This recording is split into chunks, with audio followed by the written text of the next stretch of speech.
welcome all. How's everybody doing today? Hopefully, everybody's Welcome to doing well. Unratified. Yes, welcome to Unratified. Um, we're starting. We got a little starting a little later than normal here. Some of us are lucky enough to go on vacation. Yeah, some of us. Some of Don't be us have to, jealous. have to drive 6 hours to get home. But that's fine. I won't hold it against you this time. Next time maybe. Yeah. But So crazy story though.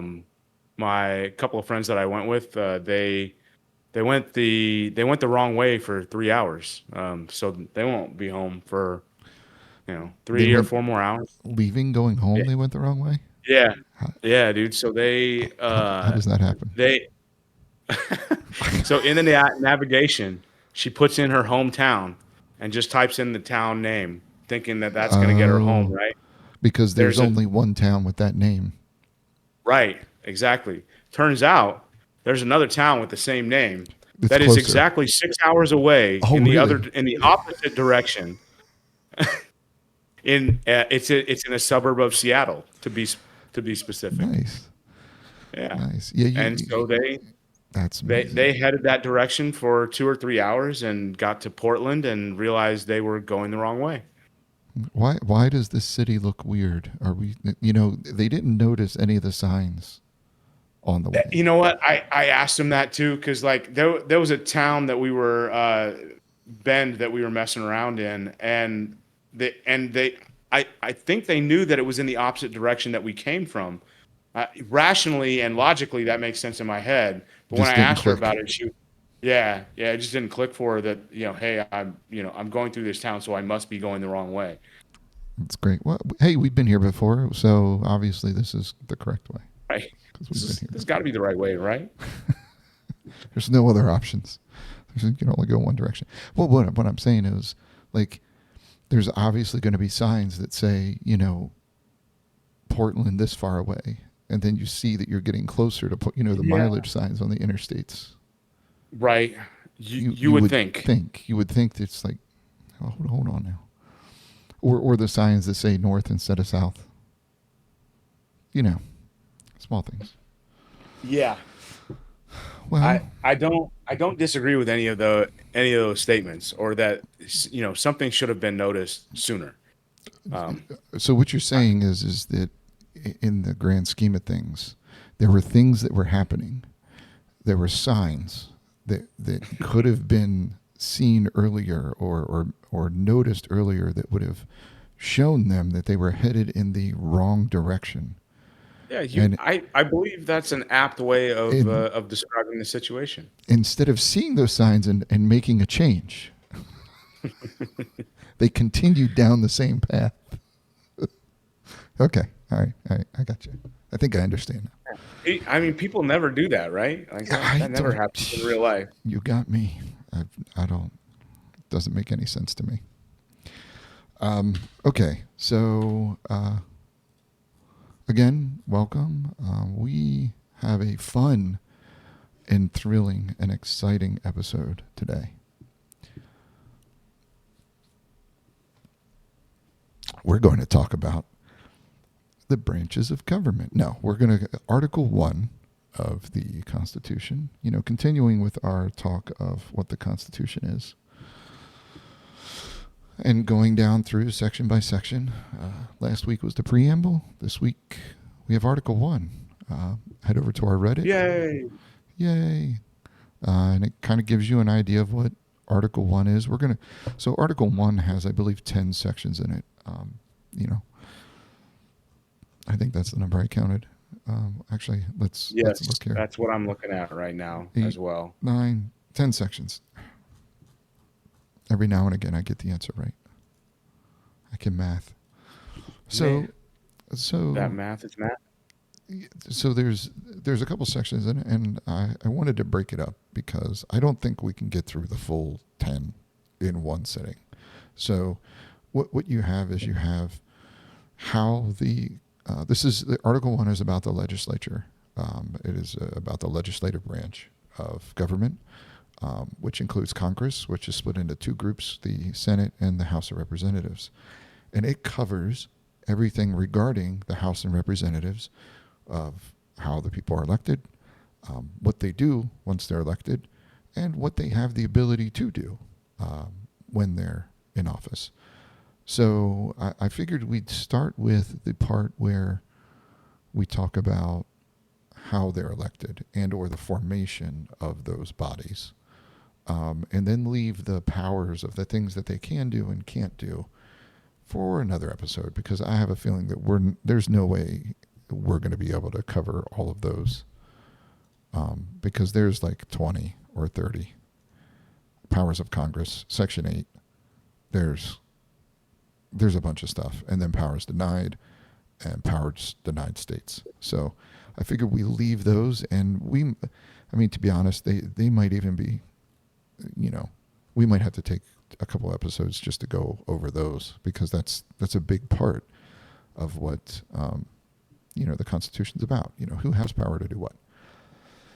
So in this particular section, Article 1, Section 1, really simple. I don't think that there needs to be any change here unless you just want to get up and just wants to run away. Sorry, I closed my office doors because I have roommates again. It's all good. It's all good. So Section 1 just says what Congress says. All legislative powers herein granted shall be vested in a Congress of the United States, shall consist of a Senate and House of Representatives. Do you think that what we have is good enough? A split of two different bodies that, do you think that that's an accurate way to represent our country? Do you think it should be different? I know this changed at some point when the population kind of spilled over, because because originally it wasn't limited to 435 seats as far as the House of Representatives goes, and then they move it around based on population. Yeah. And I'm kind of wondering, can 435 people really represent equally or fairly? Can they represent 40 million people? I mean, if you divide that, like how many people is that per representative? We're here to talk policy. That'd We're not here be to my talk math, Josh. Okay. Get on the bandwagon here. So that is roughly one representative for almost 800,000 people. Right. Now, and I don't know. Now, the original text of the Constitution. Now, just for a little perspective, the original Constitution states that you should have one representative for every 30,000 people. And right now, we have one representative for every 781,000. If you take 340 million, which is not an accurate number, divided by 435, you get 781,000.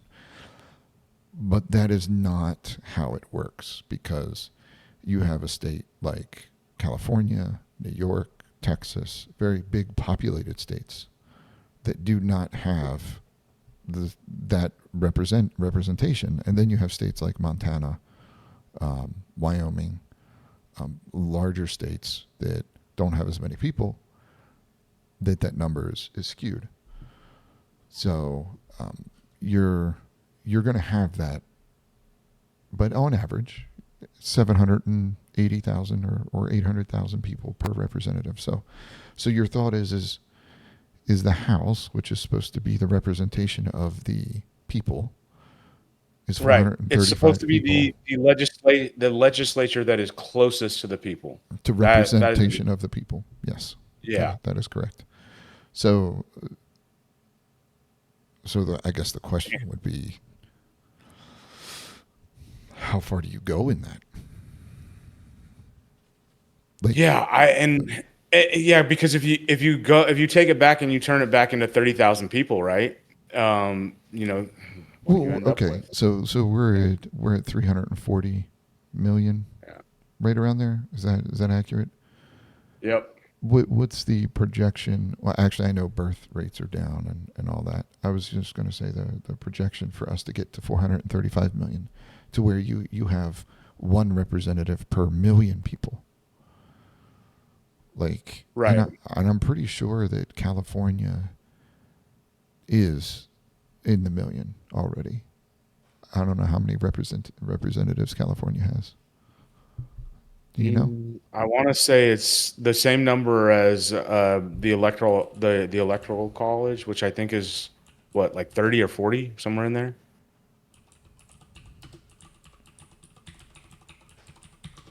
Let's see.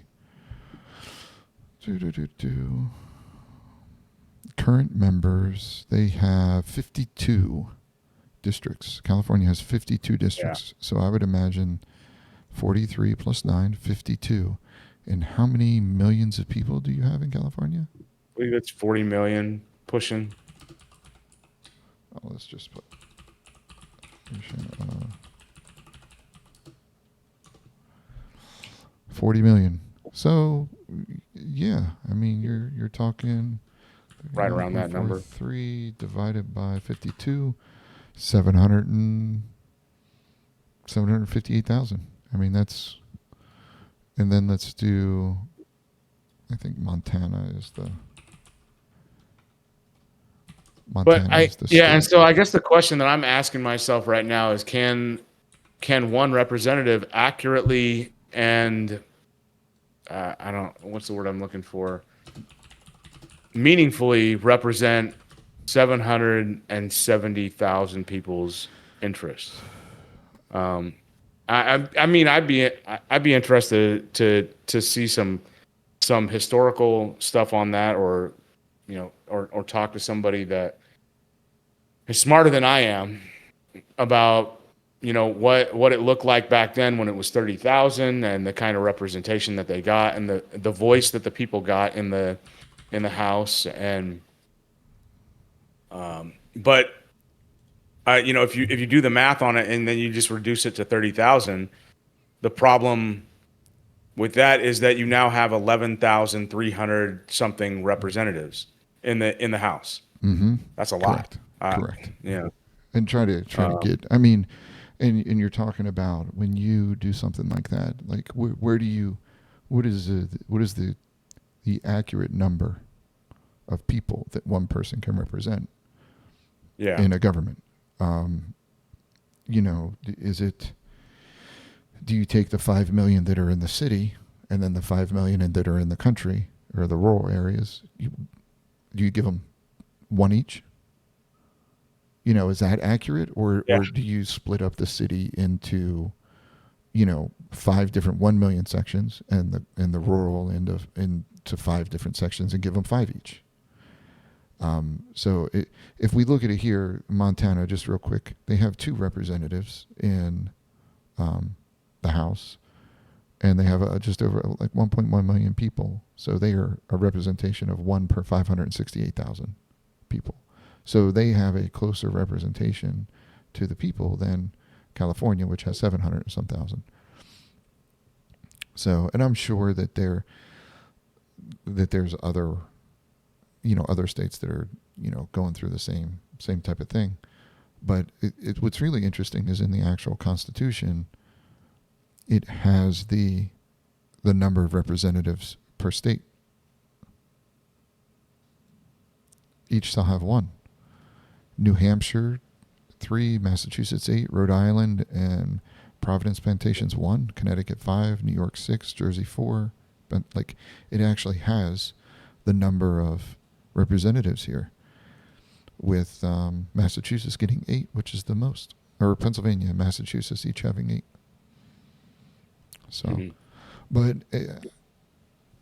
so I guess the question would be is, what is too many people in representation? And this goes back to the original question. Is two bodies, one which represents the people, one which represents the state. the states. Is that is that good enough? And how are you gonna have a how are you gonna have a body with over 1,000 people and have the ability to have any type of To actually get anything done, well, I mean, that anything meaningful. well, I mean, and maybe even from that point, it might be better because you could at some point depending on how things are split up, is it still going to be as tight of a race as it is as it has been? Where 1 to 5 seats makes the difference between a majority, or are you Right. talking if you had 1,100 or 1,500 seats, double or almost triple what we have now? Are you still going to have that line of, well, it's 50-50, Yeah. or is it going to be more like a 70-30? Or would it even be two parties any longer at that point? Like, what would this pave the way Well, for, you know, that um, that is a great question, and that actually, when it comes up to the election of the House of Representatives or Congress, some of the things like doing ranked choice, right. to eliminate the two-party system, to be able to Yeah. have multiple parties. So, the question is two bodies good enough? One for the people, one for the states. You think I don't, man. do we have I more? this is a tough question for me because like I could see the usefulness in adding another one. I mean the rational argument that's laid out for the two bodies, and when it's been taught in school, and and when I talk about it, in theory it makes sense to me. But like I said, especially when it comes to the House, when you start when you start talking about how those people are supposed to represent the people that elected them, and now you have people directly electing senators as well, Mm-hmm. whereas 200 years ago it was state legislatures that Mm-hmm. were appointing senators, and we're not doing that anymore. And so it's like, okay, does this really make the same kind of sense that it did 250 years ago? And Yeah, that was I the don't know if I've 17th really. Amendment that Yeah. that allowed for the Senate to be directly and in my opinion on that on just that one part about the Senate, um, it should be up to the state. I mean, if the Senate is supposed to represent the state should get to choose if it's the legislation or if it's the people. It's, I mean, it's And the and I guess, I representation guess of the the question state. I yeah, and I guess the question I asked there is, does the state really need representation? I mean, and even as I I think asked it, so. Uh, go ahead. Sorry. no, I was just, but even as I said it, I was like, yeah, they do, because they have a vested interest in the state doing well, and then by the state doing well, then the people should prosper as well. Um, Keyword being should, but yes, I agree. yeah, I agree. No, it's no, but it's just like you said. Yes, the state is going to need representation to a point to where it's a state as a whole versus a subsection of its people. So yeah, I agree that the state should have representation because that was a big thing when you look back to when this was written. You know, in the Continental Congress, it was just representatives from the state. There wasn't there wasn't two bodies, and it right. was it was just the states coming together. And but then again, the the the Continental Congress, they didn't have any. They had no power over the states. It was essentially a Right. group of countries coming together to say, yeah, no, hey, what should we do? The actual that actual body had no power over the states whatsoever. So and that was the point of the Constitution. But um, so I mean, the fact that we've spent this much time on just if two bodies is good or good enough. Um, and I'm going to be referencing these. I already brought these up before. The three constitutions that were made at the National Constitution Center when they did their, I want to say experiment, but conservative, libertarian, and progressive all keep it with two, which makes sense. But there's some very interesting changes that they decided to make for those. So Yeah. but, And in my head, now that I'm thinking about it, it's just why, with as complicated as the federal government is right now, do we really want well, to out the gate make it more complicated? well, that Add a layer. I agree, and that was going to be my question: is if it if you decided to add a third body, what would it be? Just a split of the House of Representatives? Just two of the Yeah. same thing? I don't think you can do that. I don't think it makes sense to split those up. You have a body that represents the people, a body that represents the Senate. I don't think there needs to be a third. It doesn't make sense to me unless there was a representation of some other sort. Yeah. But I think that Well, yeah. And when you say that, I'm wondering, okay, well, are we missing anybody? Is somebody not being represented? Or some, some stakeholder in the overall process, are they missing from this? I guess I that would don't be my I don't think only. so. Yeah. Because I mean, the only people that you're looking at that the Constitution left out in the first were people that didn't pay taxes, and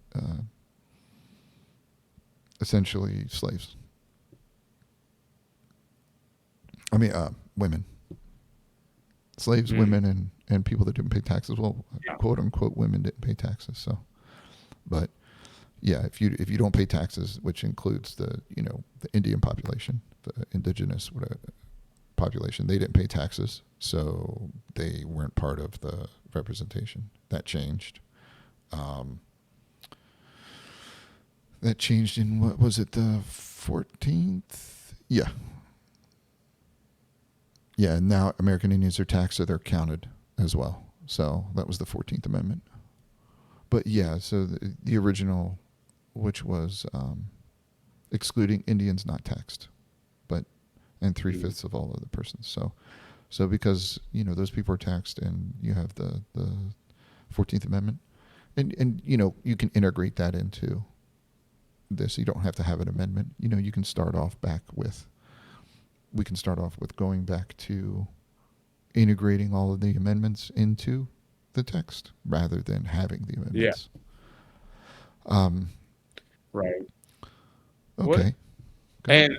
And just a wild idea that just popped into my head. Like, what about something for the economy, or maybe I don't know, maybe even um, something for the internet, so that for the information age. Would they need to be In a represented in represented in some? Yeah, I mean, because we regulate a. the shit out of them, Well, you I know. don't. Well, I don't think that. I don't think businesses need to be. Businesses are people, right? Right. Well, So I mean, well, you've got everybody screaming that we need to repeal. What's that one where Citizens United, Citizens the United. court case? Yeah, I Well, know you got a lot of people well, that's an interesting one scream. Yeah, because Citizens United. It says that businesses can be treated essentially as people, but the thing is businesses. You don't you don't form your business and register it.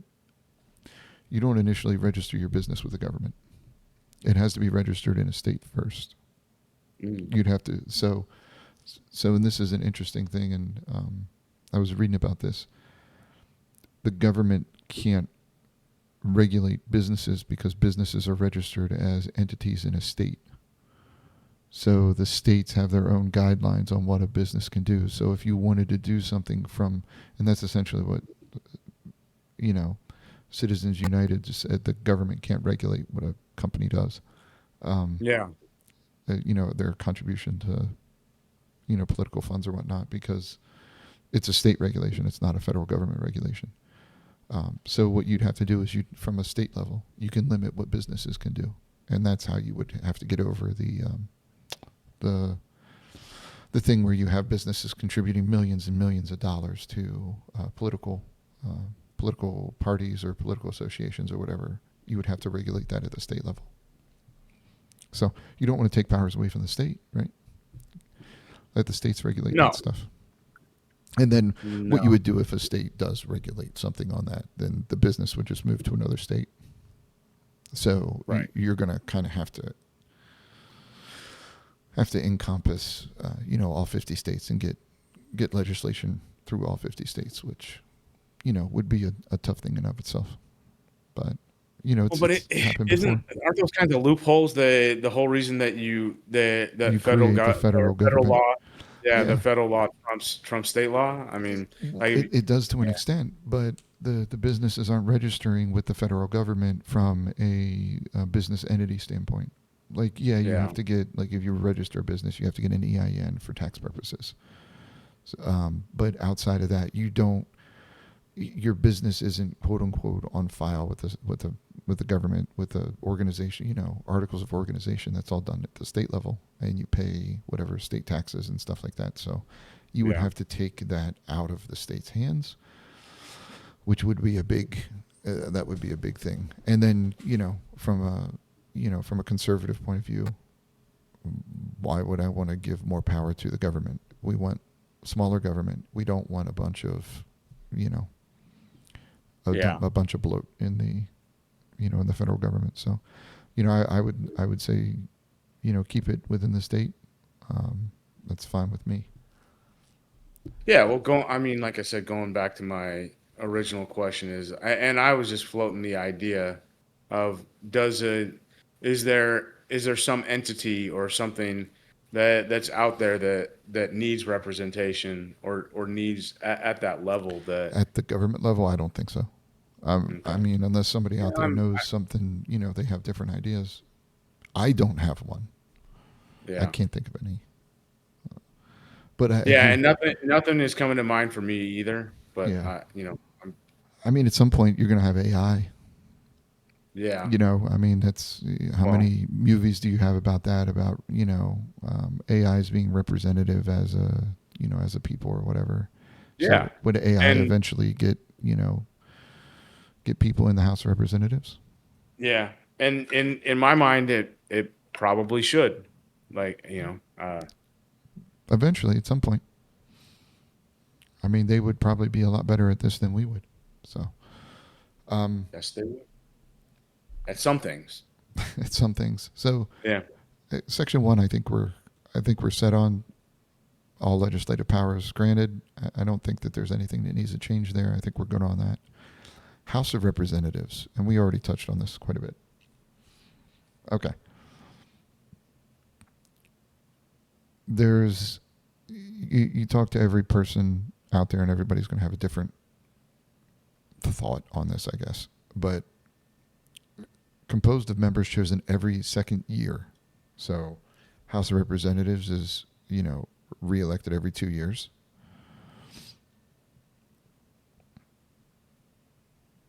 Thoughts? 2 years for the people? Should it be 4 years? Should it be term limits? Should it be. How often I should they be elected? When should they have re-elections? I am This is the the House. This is the I mean, representation I of the like the people. yeah.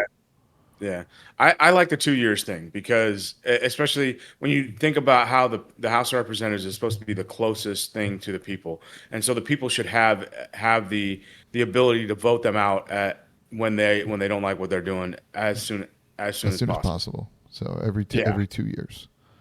yeah.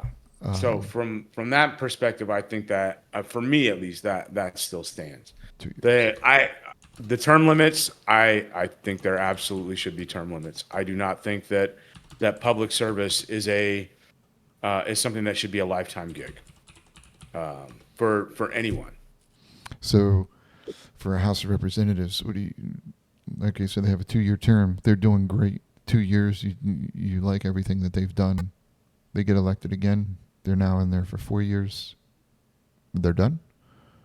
8 years, 6 years, 12, And 14.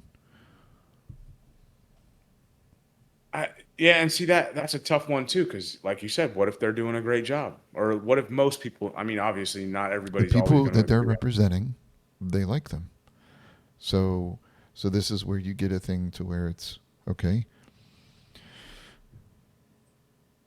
It's you get both sides of the story. Yeah, Somebody's doing really bad, but for some reason they're able to stay in office. So you're like, this I don't like what this guy's doing, and a majority of people like what he's doing, but I don't.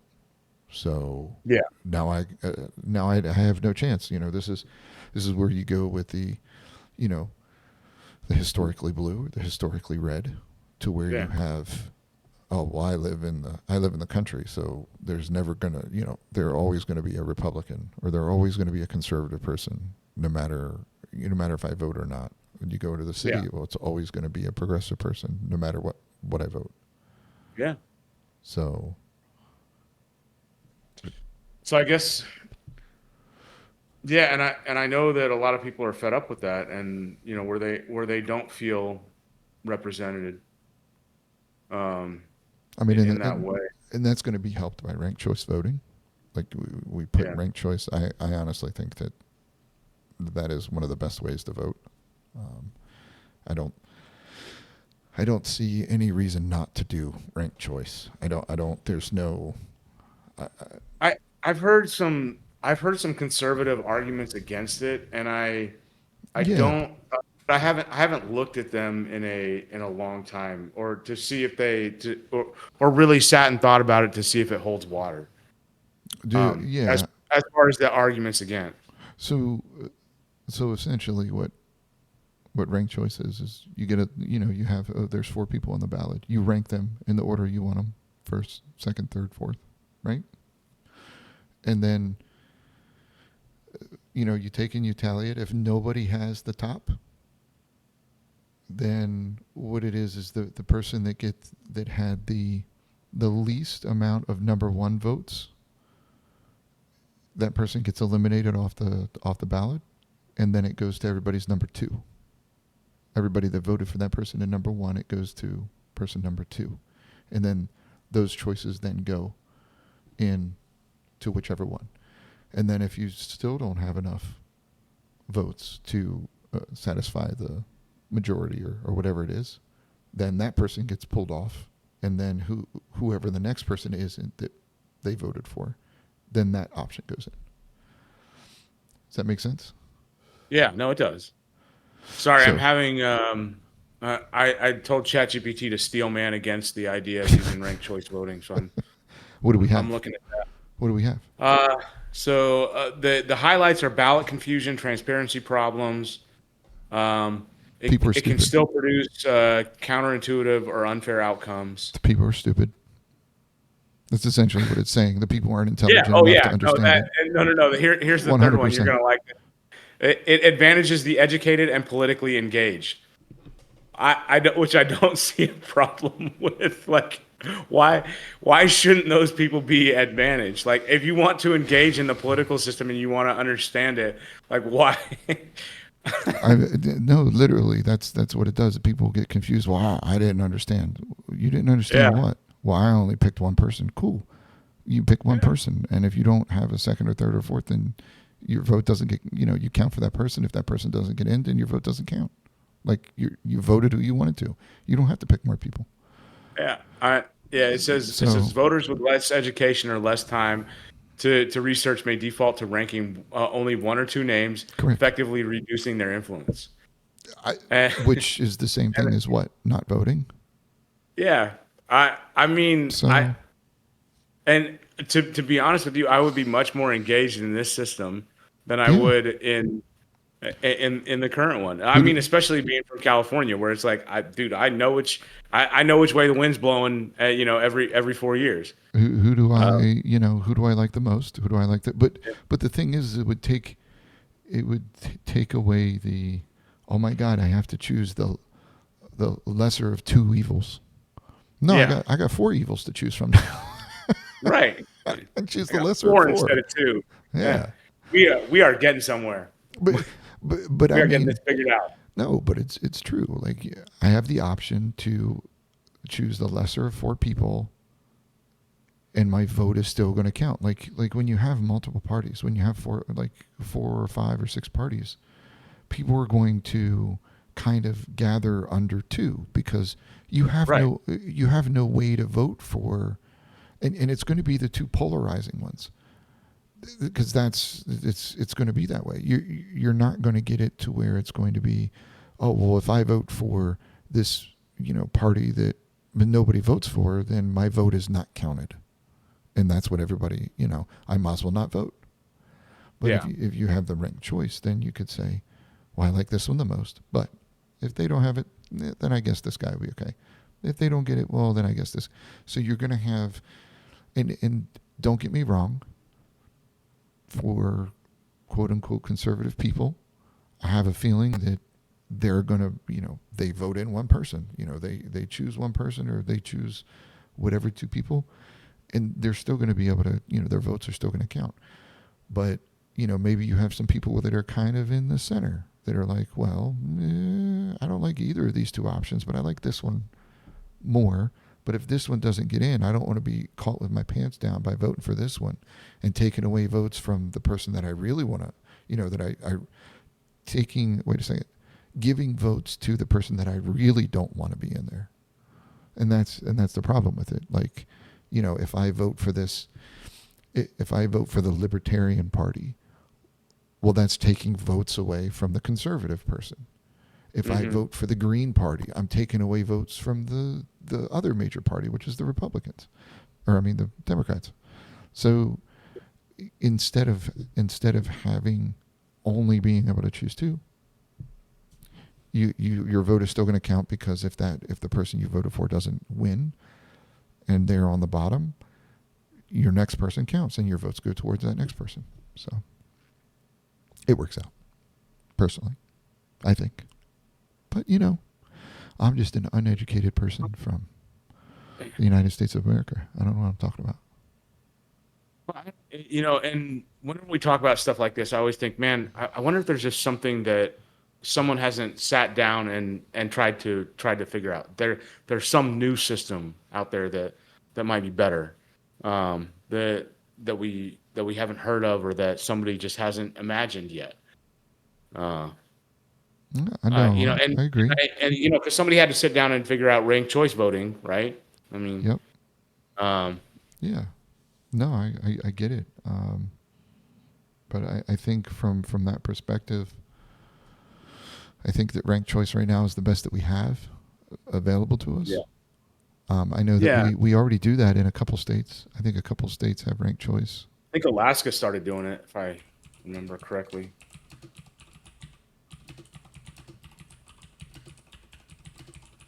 And you know what the crazy thing is there are actually people trying to put legislature through on states to prevent ranked choice voting because Really? they're afraid that their party will lose. There you go. Ranked choice voting banned statewide. Who did that?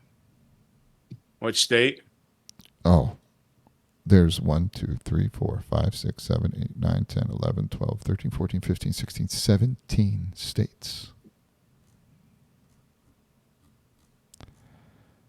17 states have banned ranked choice voting, have had legislation pushed through that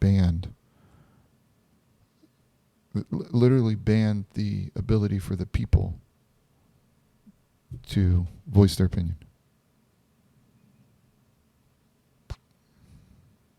I mean, I feel like that.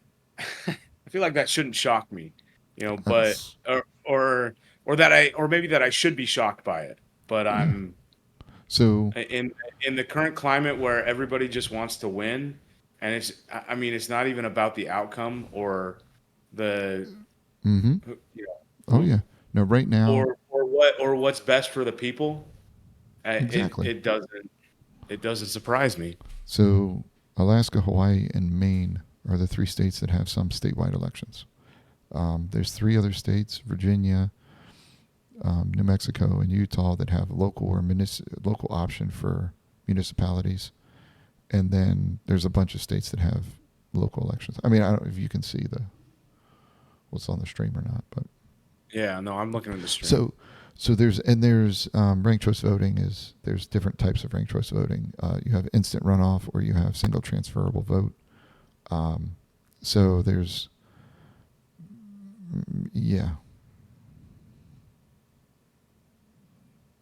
So there's different ways to do it, and then trying to understand which way is the at the federal and state instant runoff voting, which is essentially it's a little different. First choice, does candidate have majority? No. Eliminate last place candidate. Distribute eliminated candidates' ballots. Yeah. So this is a little different, and I'm not a fan of this one, but because I don't think it does a very good representation. But instead of 1, 2, and 3 ranking, what you do is you eliminate the lowest, and then you evenly distribute those votes. Doesn't make Okay. sense. Doesn't. And yeah, no, Yep. not on his face. No. Yep. Yep. It doesn't. If there's more than one candidate, eliminate one with the fewest votes, ranking them first. Reassign votes held by the next highest preference on each paper ballot. Yep.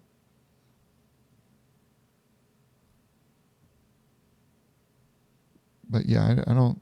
Maybe single transferable vote.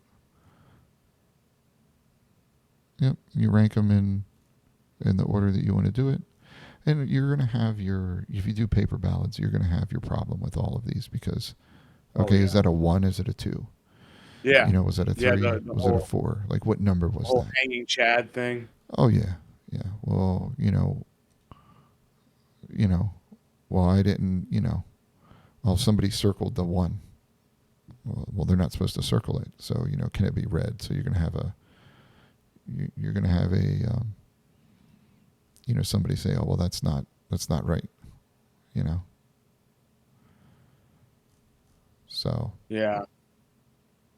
No, and I mean the idea of making voting electronic. I mean, you and I are oh, well, I mean, too aware of the way that electronic systems can be manipulated. very much so. I well, I mean, almost as much as physical eyes on it can be. But you're talking about the time, But counting how many yeah, votes. exactly. Yeah, Yeah. and when you're talking physical, maybe you can get a hold of tops 100 ballots, 200 ballots if you got one nefarious person. Yeah. Whereas if it's all in the electronic system, and the amount of time that takes, and then The in the coordination for electronic, that many people. I mean, yeah, or you've got yeah, you could do it in seconds. okay. So this is what you do. You do both. Okay, You have your paper ballots that you do. You get your election results quick, and then you require a hand count. I mean, and then what's the time frame between when the election is held and when it's verified in the Senate? well, it's like 2 months, isn't it? Yeah, that should be enough time for people to paper count every Yeah, paper. So I yeah, think that and I that's don't I don't disagree with that. I guess my question in that is, okay, well, how if the will you be able to show discrepancies? You'd be able to show yeah if there was a yeah problem exactly with like any of the voting machines. what Yeah, deviations are you looking for and I you mean, know and you can account for if there was a plus or minus 1%, right? I sure. think that you could account for that in just bad drawn or bad whatever ballots, but you know, I think that And then you would take the problem away from, like, yeah, if you had one or two people that were bad actors or whatever, you're not going to be able to. But again, that's, that's if you want free and accountable elections. Yeah. Yeah. And then on the other side of it, if you had somebody that was hacking the electronic system, um, you could determine it the other way through the hand counted votes. Isn't don't we call this something? I believe it's called trust, but verify. Yeah. I mean, that's, a multi-factor authentication, right? I mean, Yeah. is that not Or something that or we're, or two-factor authentication. I've heard that word a couple of yeah, times thrown. a few Yeah. times? MFA, 2FA, Yeah. 6FA. I don't know. It's, but I think that from that perspective, I think having the electronic vote to get the votes in, to have an idea, Yeah. like a quick count, but it should still be verified over the next, few weeks as far as the way things are done. I think that, hand count from each one. I don't see a problem Well, with that. and it would be a deterrent against fraud Correct. as well. Yeah. Mm-hmm. I'm, Where it's like, well, nobody's really going to try anything anyways because, like, hey, the don't get me wrong. assuming Don't. I don't think we should assume that nobody's going to try anything. it will. I guess I would say it would deter most people, right? Yeah. Where you're looking at the okay. Not only do I have to get the hand counted votes, and I got to figure out how I manipulate that, but Yep. I also have to hack this electronic system, Yep. and figure out how I change the votes there. Um, Mhm.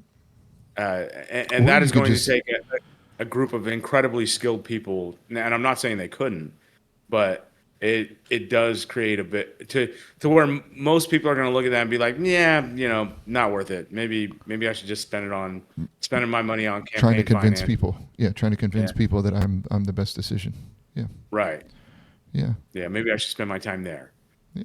No, I agree. I think that's for me. I think that makes more sense. But the fact that you have states that have outlawed, like that have put Oh legislature yeah, forth bro. to disallow the people Well, to voice their, of the ways that they have the ability to, voice their opinion for their, electors. I well, think I, that I that's mean, right. for me, in my mind, like the first thought is just what was your reasoning behind that? One, and then did you Well, I pass it through the mean, state legislature without even letting the people vote on it or whatever it was, and it's just on its face, it's just so corrupt. yeah. And it's just you trying to preserve your political position, and Exactly. and that's not what the it's not what this. I feel like this political experiment that's been done over the last 250 years is about, and Yeah. it's not about preserving what It's not what about was. It's preserving the about status quo. Period. yeah, It's it's about about building something better. correct. It should always be about building something better. Okay, so we're going to make it through this. We will get further than the first passage of section 2. So we're doing 2 years. We just went off on a long tangent about how to vote, but so 2 years. Um, if we look at the conservative constitution, 3 years. They have 3 years for theirs. Libertarian is second, and progressive is 4 years. So the conservative is the compromise between the libertarian and the progressive. Every third year. So every third year is you're going to have to throw weird elections. Like those are weird elections. We do elections every 4 years. Well, every 2 years right now. If you do it Yeah. every 3 years, you're going to have some weird off years, and people aren't going to know. And I think you'll have problems with that. So I don't know that every 3 years makes Oh, sense. oh, we're back to the people are stupid thing again. 100%. Yeah. I, I mean, if ChatGPT says it, why can't I? Right? Yeah, No, I mean the average person, like, except hey, are we supposed to except vote this year? he doesn't have empathy and sympathy. Is this Just is this a leap year? I don't remember. Do we vote this year or is that next year? Like, what's going yeah. on? No, people got enough stuff to worry about. I mean, I feel like half the population barely even pays attention to, um, you Well, know, dude, getting they elected. got to see what's happening on Instagram and Facebook. Like and that's way more important than you know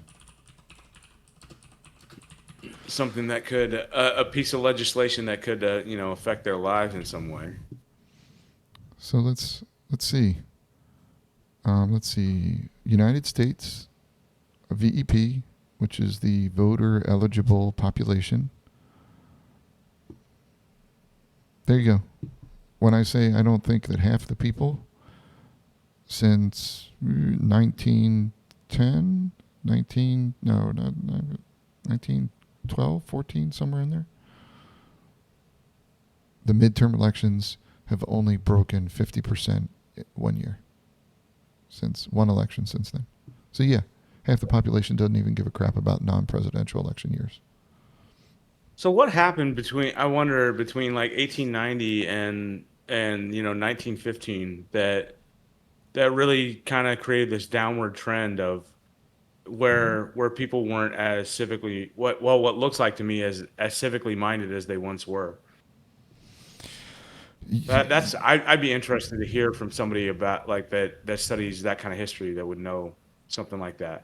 Yeah, no, I think it's, but yeah, you look at 1916. 1916 was the first lowest turnout. Well, I mean, other than when we first started because people couldn't vote. Um, Yeah. but yeah, 1918. 1918. And then in the 20s, you had the roaring 20s that led to the Great Depression. And you Hmm. still, it wasn't until 34 that you broke 40% of the population. But yeah, since then, 2018, there was 50% of the population voted in the midterms. I mean, people just don't care about the midterms. Like they don't like Well, yeah, we because they vote think it once. doesn't We vote affect every 4 years. Yeah, yeah, we vote every and 4 years. and I guess there is some truth to that when I think about it, and you think about the way that Congress is gridlocked and nothing ever seems to get done in there, and so maybe that's where the low voter turnout comes from. I mean, when I think about when the midterms come around, it's like, dude, do I really care about this? Because Exactly. or It's too much of a what hassle. it well, and does this person is this person actually going to represent me or going to represent my state in a meaningful way? Yeah. And I feel like a lot of people are probably asking that question. They're just like, fuck it. Like there's no point in Well, voting because it doesn't change anything. well, exactly, and then you get back to the point of for your House of Representatives because the midterm elections are for the House or for the Congress. They're for Congress. They're not for Well, they're for the Senate too, because the Congress, Senate, and House. But yeah, Congress yeah, in general, it's the House and the Senate. But right. yeah, it's people just well, I don't care It's like because a they don't do throwaway. anything anyways. Yeah, exactly. Because all they do is sit around for 2 years and argue with each other and Yeah. backbiting, and they sit in their committees and they have all these dumbass gotcha moments where that end up on YouTube and TikTok, and then everybody screams back and forth about how great their side is. Yep. So so if we so do you want to do 2 years? I mean, does it make sense to do 2 years every 2 years to have? Does it make it better to do Um, four so they're not constantly out there trying to I mean, yeah, and there is that too, right? Where if you're constantly trying to raise have to money have and to do that campaign like and campaign does convince it people. Yeah. Does it make sense? You know, every 2 years. I mean, don't get me wrong. It's supposed to. You're only supposed to represent 30,000 people, but you're representing almost a million people. You know, 500,000 to a million people. Convincing a million people versus convincing 5 or 30,000 people that you're the best candidate. Oh, those are in my Small, head. small Those are two difference. very, yeah, very different endeavors. That's the So, thing, but right? but you know, every 2 years, like, does it Yeah. make does that make sense? And I like your point of, well, if we don't like what this person's doing, then yeah, we want to vote them out every 2 years. But if nobody goes to the midterm elections, What difference does it make? yeah, if you're getting below 50% of the eligible voting population to go vote, does it make sense Well, to, or do you do it to where you vote everybody out every 4 years? Like, everybody's up for reelection every 4 years. I hmm. So my thought in this is that we need to change the the way that this is viewed and the narrative of it all, like where Congress is doing nothing and Yep. nothing ever gets done, to where where we change something inside the Constitution itself, or inside the system itself, to where people start to look at it and be like, oh, hey, my representative actually is doing something for me. He or she does care about but what's going on locally with me, and is fighting for me, and Mhm. is and does have my best interests at heart. And so, yes, I am going to be very involved in the idea of this person representing me, and I think that's what's lost. And but I don't know how to just magically wave a wand and get all of that back. Well, I mean, you're talking about being able to convince a whole lot of people that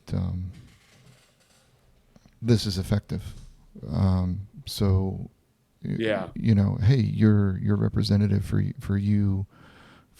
the 700,000 of you people that are in this in this district. I can almost guarantee you that nobody, I would say less than 50, I would say less than 30% of people know who their local representative is, their local House of Representatives, like the person that's in their yeah, district. right. I remember growing up, I actually had our House of Representatives in my parents, where my parents live in West Virginia. He actually came to our house and sat down with my parents at the dinner table and had conversations about things. One Yeah, one one representative. I've never seen another representative in the house come to our house, sit down and talk to my parents. In the 20 years that I lived there, only one representative, and he got elected. He was actually a really, really great guy, but I know that I've never been approached by any local representatives, for where I live in North Carolina. I've never, ever. But, it's, to be honest with you, and Josh, we're going to get real here real quick. Do you know who your House of Representative is? um, Doug Doug LaMalfa, I Doug believe. LaMalfa. But I could be wrong about that one. Um, Let's but see. that might have changed. Yeah, see, that's the thing. Like, North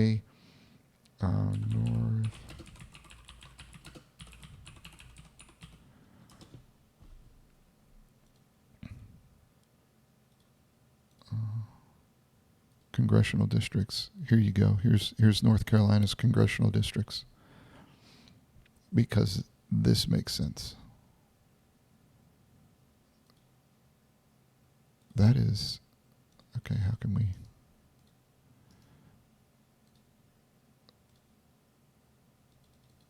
Oh my goodness. Okay, so yeah, that's an interesting shape of that district.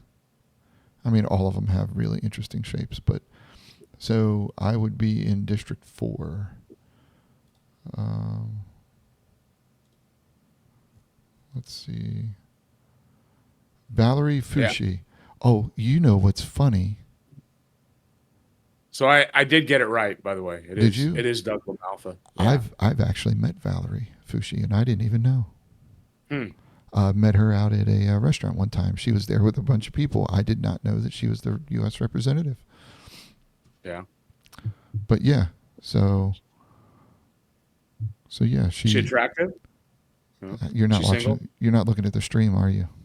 No, I'm not right now. Not right this second. I'm looking at the Discord. Yeah, yeah. You Uh, should. yeah. Yeah, Valerie Fushi. Yeah, she's only 69 years old. 69 She years looks young. good for 69. I'll give her Yeah. that. So it's funny that I've actually met her. That's kind of funny. Um, but yeah, so her, this district is a Democratic district, obviously in Chapel Hill, North Carolina. But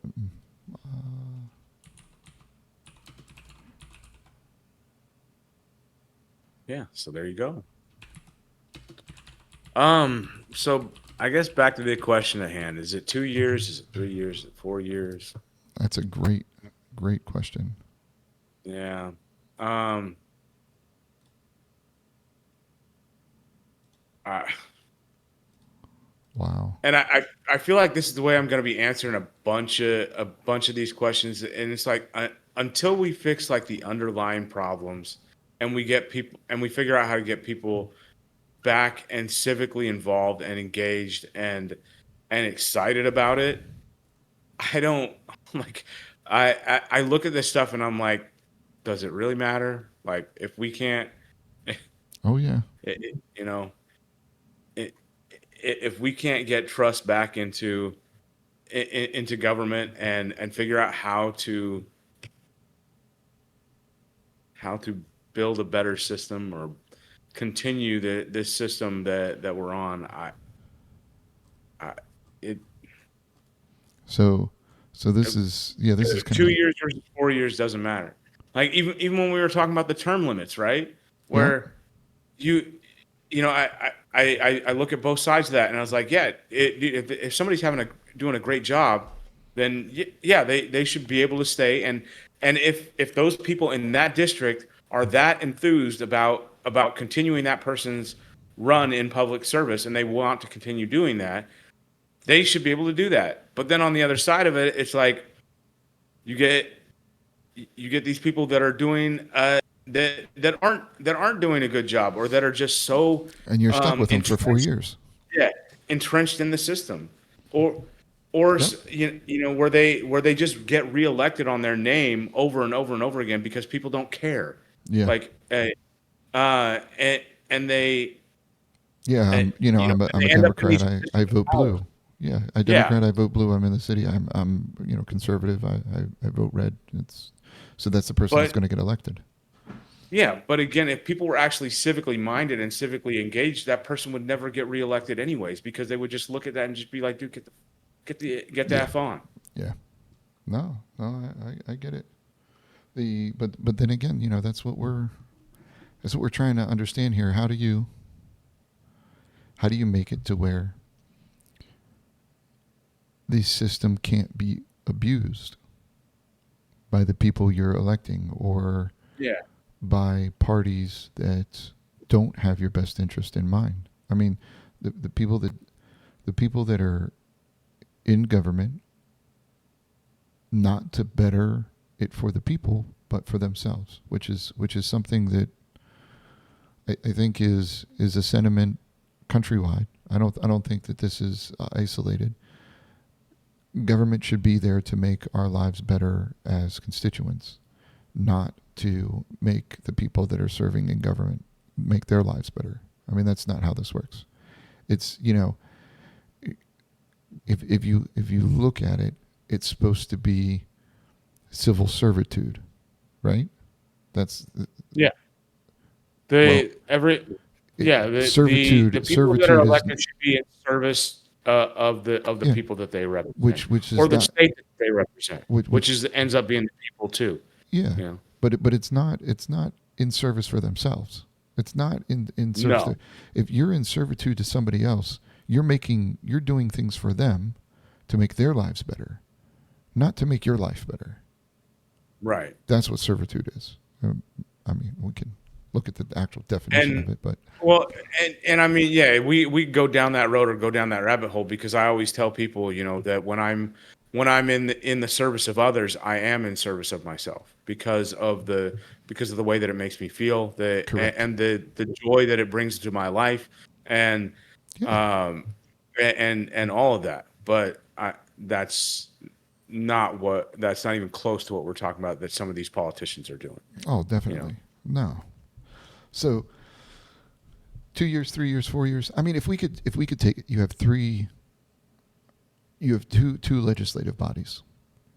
Okay, I was going to throw the executive branch, and we could throw the judicial branch in there for terms and how often they get reelected and stuff like that. But if we just do Congress, you have you have two bodies. Um, Normal election cycle is every 4 years. That's what most people are used to. More people vote during the presidential election than your midterm elections. Do you make it to where it's only every 4 years instead of every two, and then that's make not it? a That's not a bad idea, but then Then in you're my stuck head, with you still people have for 4 years.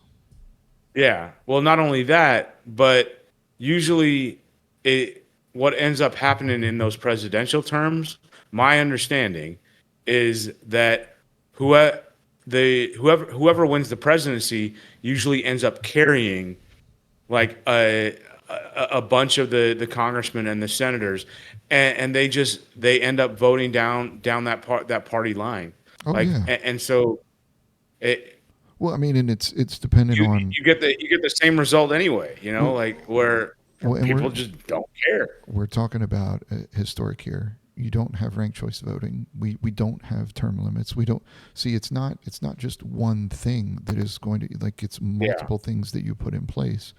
So if you take it to where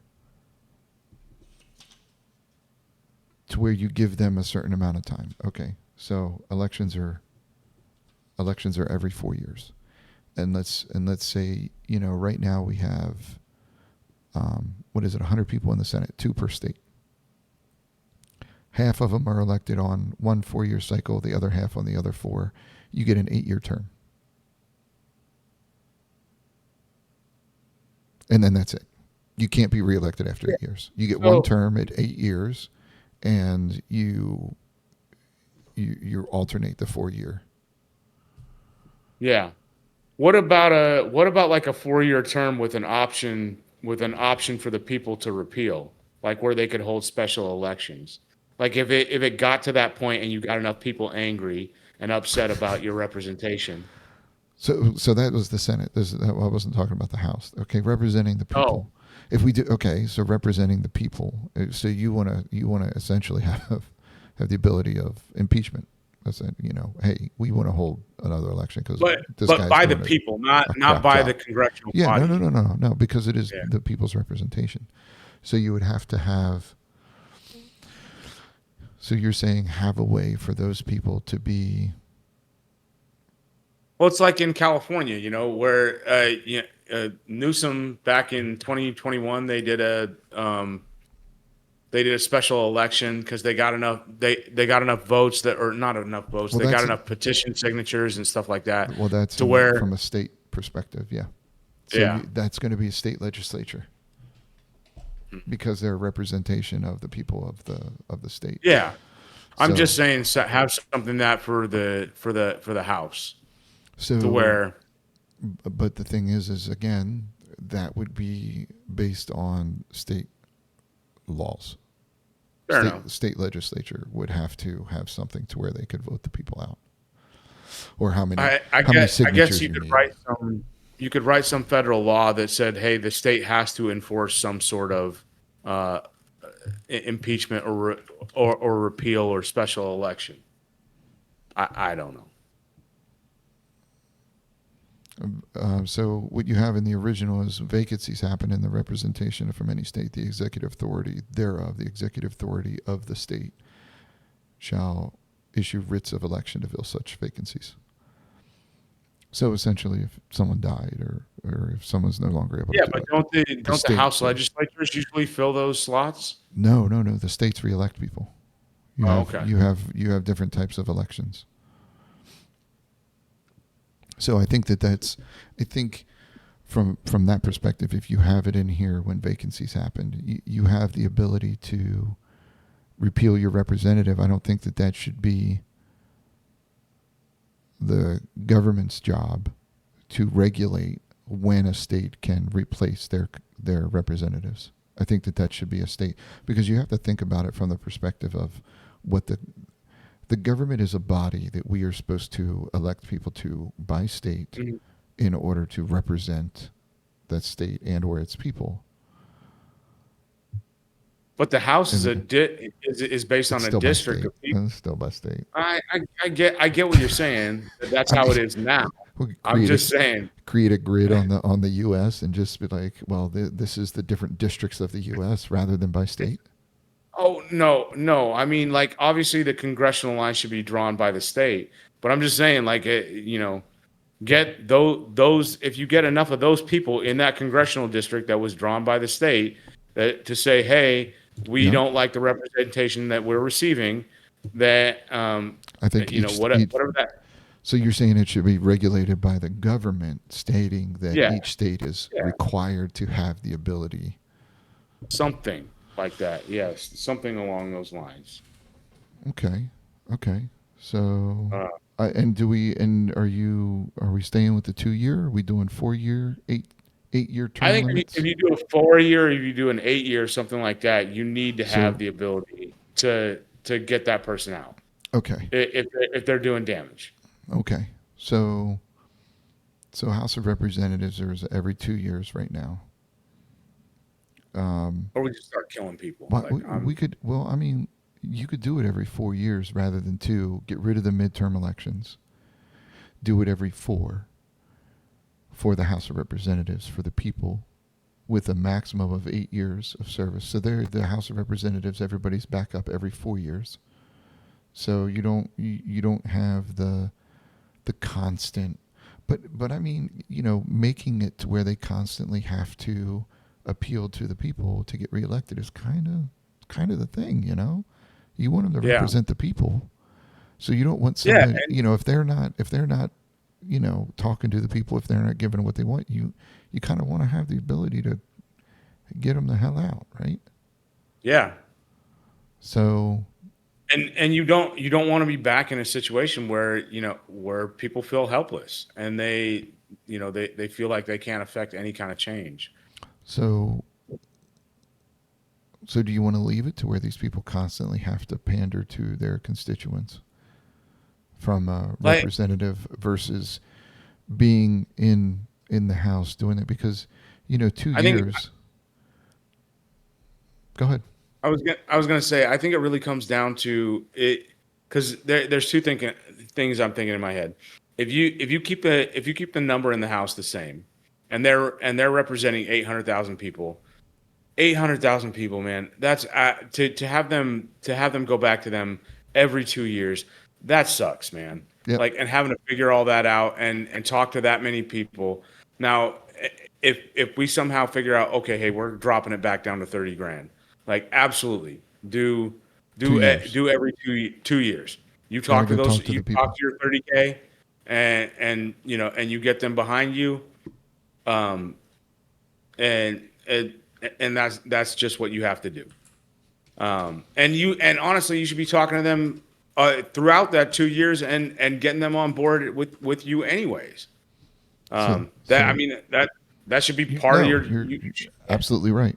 So Yeah. if you did But 30,000, how do you talk to 800,000? That's you don't. that yeah. That's how that And works. and so like and so it begs the question, what are we doing here? What are we Like actually representing? Yeah. yeah. So if you did every 30,000 people, we would have over 11,000 representatives. Right. Yeah, 11,333. How would you how would you even manage that many people in a government perspective? Technology.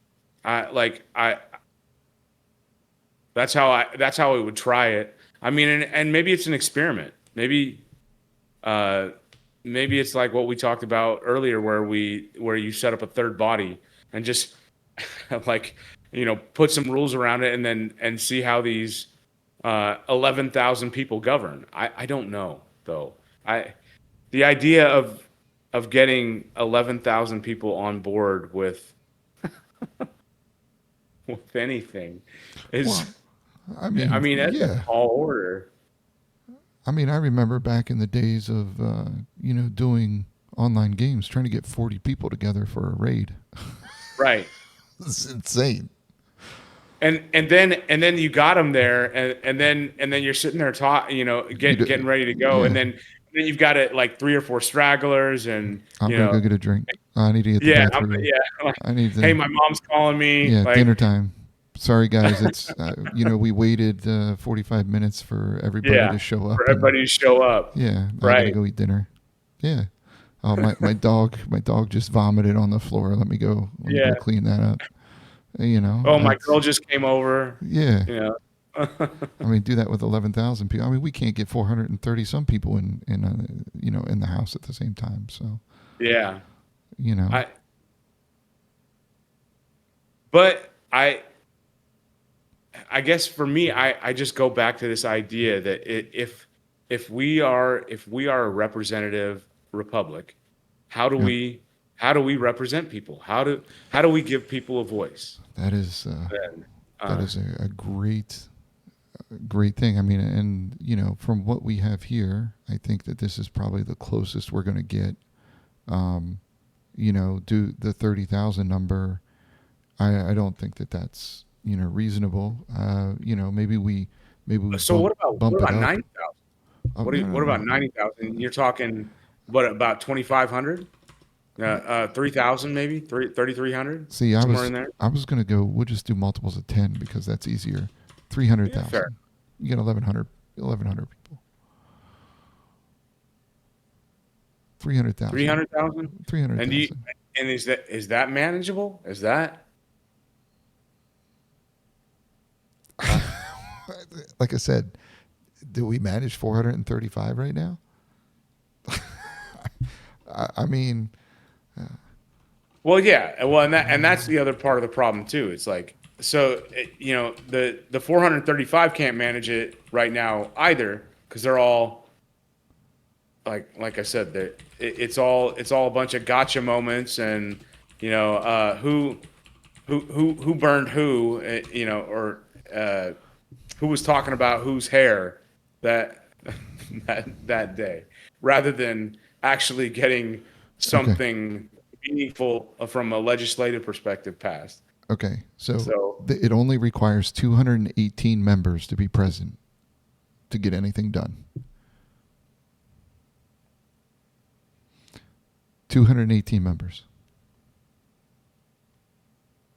what are they all waiting for? I guess. But I'm just saying, like that's all it takes for quorum. Let's see. 2025 analysis of roll call found vote participation in the House was 96.9% in 2024. This number fell off after the temporary use of proxy voting during COVID-19 ended.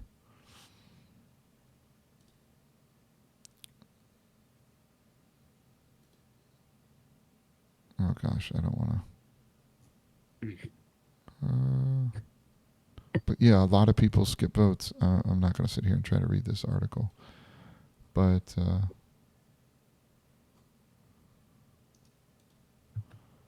yeah, it's I mean you're talking 435 people. You only need 218, and so if you look at it, I wonder if So then why not make it 1,000, 2,000? Uh, I mean, try something different.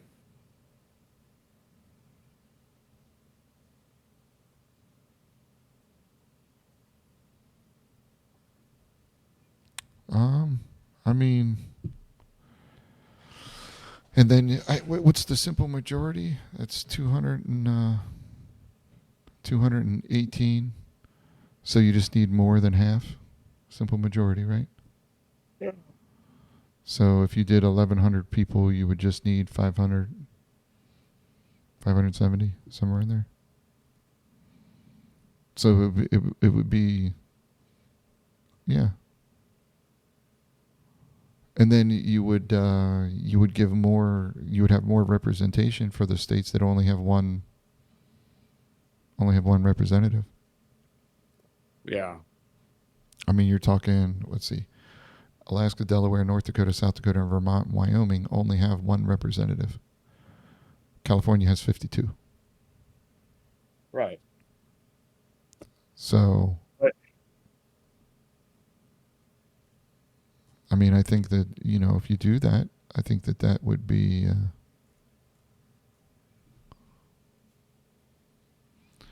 the number shall not exceed one for every 30,000,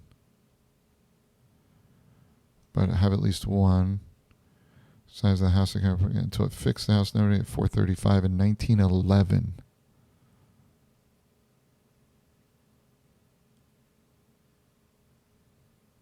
Yep, 1911 was the last time it increased. It says 430. We said 435, and we're done. We don't need any more. yeah, that was it. That was it. I Well, wonder. yeah, and it's even gotten to the point where, when they do the census bureaus, where if a state loses enough population, they'll lose a representative and it'll go Oh, somewhere else. oh, I know. West Virginia only has two now. Yeah. West Virginia used to have four. Now they have two. Hmm. Which, I mean, could eventually go down to one. Um, let's see here. I mean, I don't, because I think it does. It goes by percentage of the population. I think it's what they're Yeah. doing now. Yes, it is. Um, I don't think it doesn't really go into.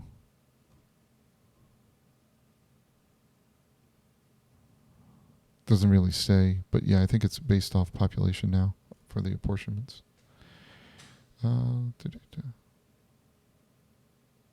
So, Mm, I mean, think. but then, are you gonna, are we still gonna have 435? Like, you're not gonna make the building bigger for 1,100, 1,100 people, right? You're gonna fit 1,100 people in. Yeah. Have them joined by Zoom. If I'm joined by Zoom. I mean, that's one option to increase the number. I don't think that like if we look at if we look at the constitutions that were written, conservative, libertarian, and progressive, there is nothing when it says there's nothing when it comes to there is some difference. Let's see. The conservative, I don't think changes. Enumeration shall be every 10 years, so census. Um, one representative when vacancies happen. So if you look at the conservative one, they got rid of the 30,000 because, you know, yeah. So representatives shall be apportioned among several states, which may include with this in union, according to their respective numbers of citizens. That's the only thing that the conservative one says. Doesn't say anything, according to the respective numbers of citizens. The libertarian, I think, goes a little bit further. Shall be made within 3 years. Yep, that's in there. Every 10 years. So census every 10 years. Shall not exceed one for every 30,000, but each state shall have at least one representative. Until such enumeration shall be made, the states retain.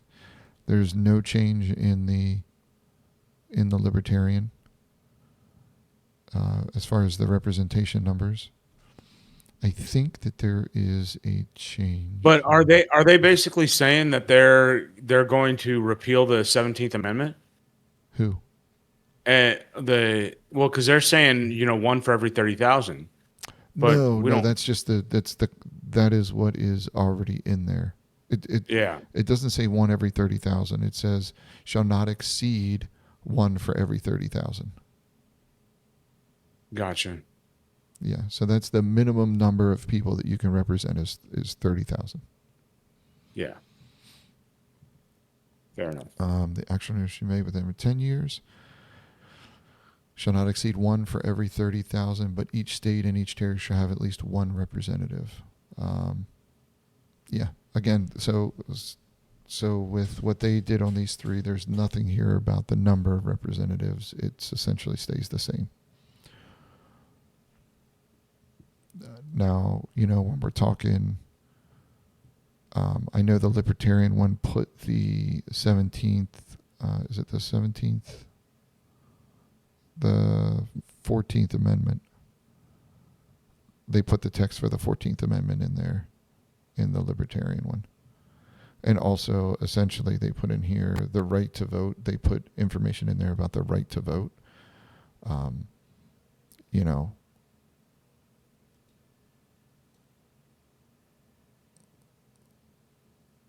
the part about they can vote unless they participate in a rebellion. Um, there is one. The progressive lowered the age of representation to 18 years. Hmm. Oh, That's so 18-year-olds can be 18. representative? Yeah, right now it's 25, Right. You're right. Yeah. which 25 for the House, 30 for the Senate, which has been broken a few times. Hmm. So there's a couple things here. So in the original, it's age of 25s and been 7 years a citizen.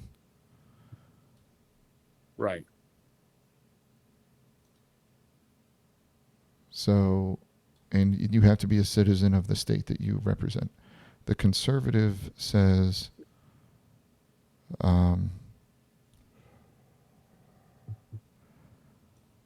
25, 7 years, an inhabitant. They didn't change that.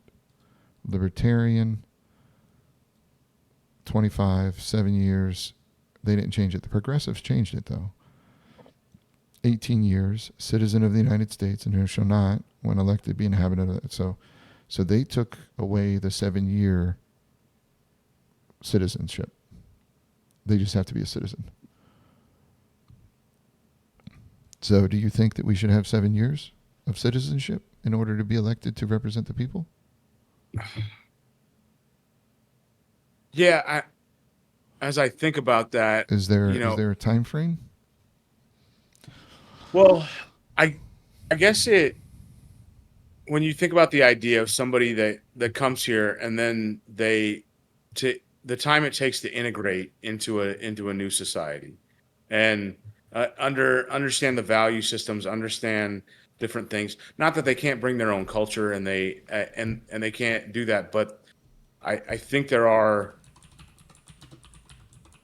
so and especially depending upon which culture they're coming from, they they're going to have a very different perspective on how things should work um, or what value systems are in place. I think it's important that there should be, at least in my mind, that there should be some sort of time period, some sort of waiting period that so people can get acclimated to the culture So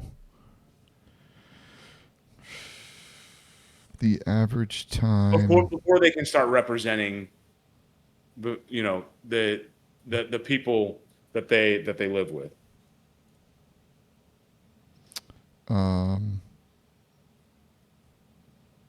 what is the average? I think did it say it here?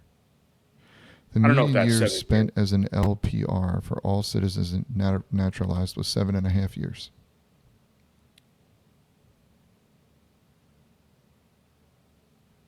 So that's before they can even become To U.S. citizens. become naturalized. Yeah, to become a citizen.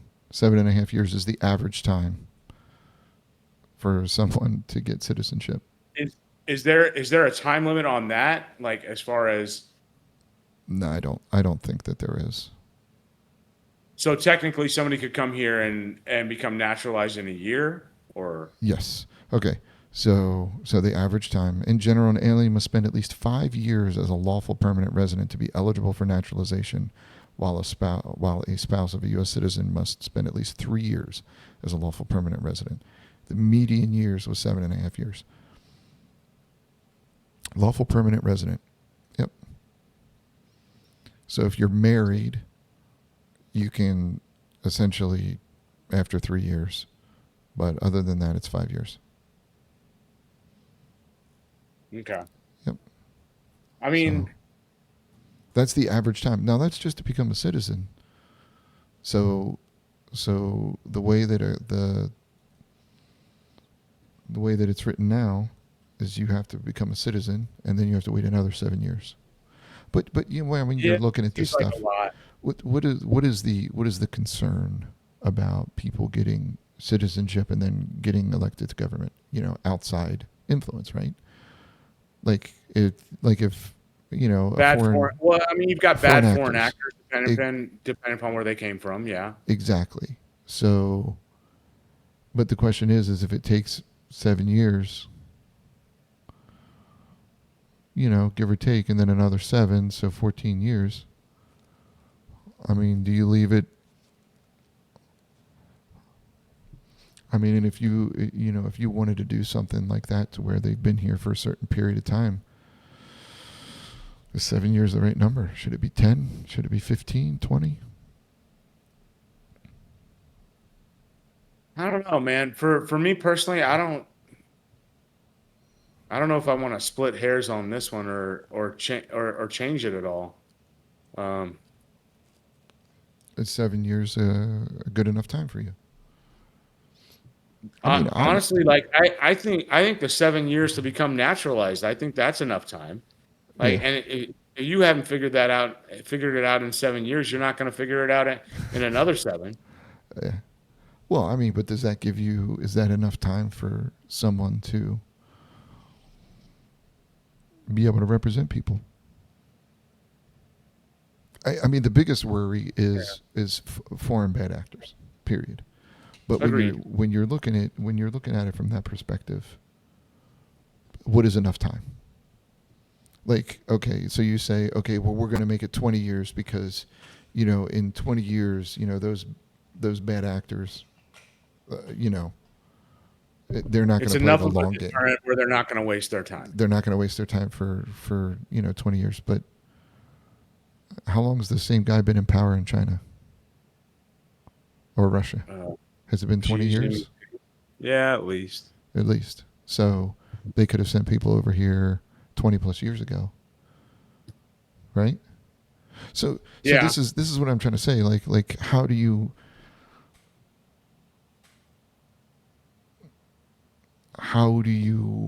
create that time frame to where it's like, oh well, it's gonna, because what are you trying to prevent? In all honesty, what is the prevention? The only thing That's what I'm is asking myself. you're trying to prevent foreign bad actors. That's it. I mean, what else is there to represent the Like I people? said, the only thing I could think of is you got, let's say if somebody got naturalized in less than a year somehow, and they don't really understand American culture, or they want to Are they radically change. are they going to try to get representation, and are the people going to actually vote for them? Yeah, probably not. I mean, so You know, what difference? Yeah, I mean, you have enough of it right now to where you people voting for somebody that even looks foreign is a hard thing to break through. Like if you look yeah, at the percentages of that in, you know, in Congress, that's you know, true. so you have to get voted for. So that's one of Is that the how our system? supposedly. So if we're doing the House, so you think 18 or do we stick to 25? You think 18-year-olds can have the ability to represent constituents? I mean, in my In my, personal opinion, if they're 18 years old and they get the people to vote for them, they get enough people to vote for them. that's the way I would look at it too. Like if you're 18, you can go to war. You can, well, you can't You smoke or can't. drink anymore. Well, But yeah, or do um, you make it 21? Hey, you're legal to drink. You can now run our country too. That's that.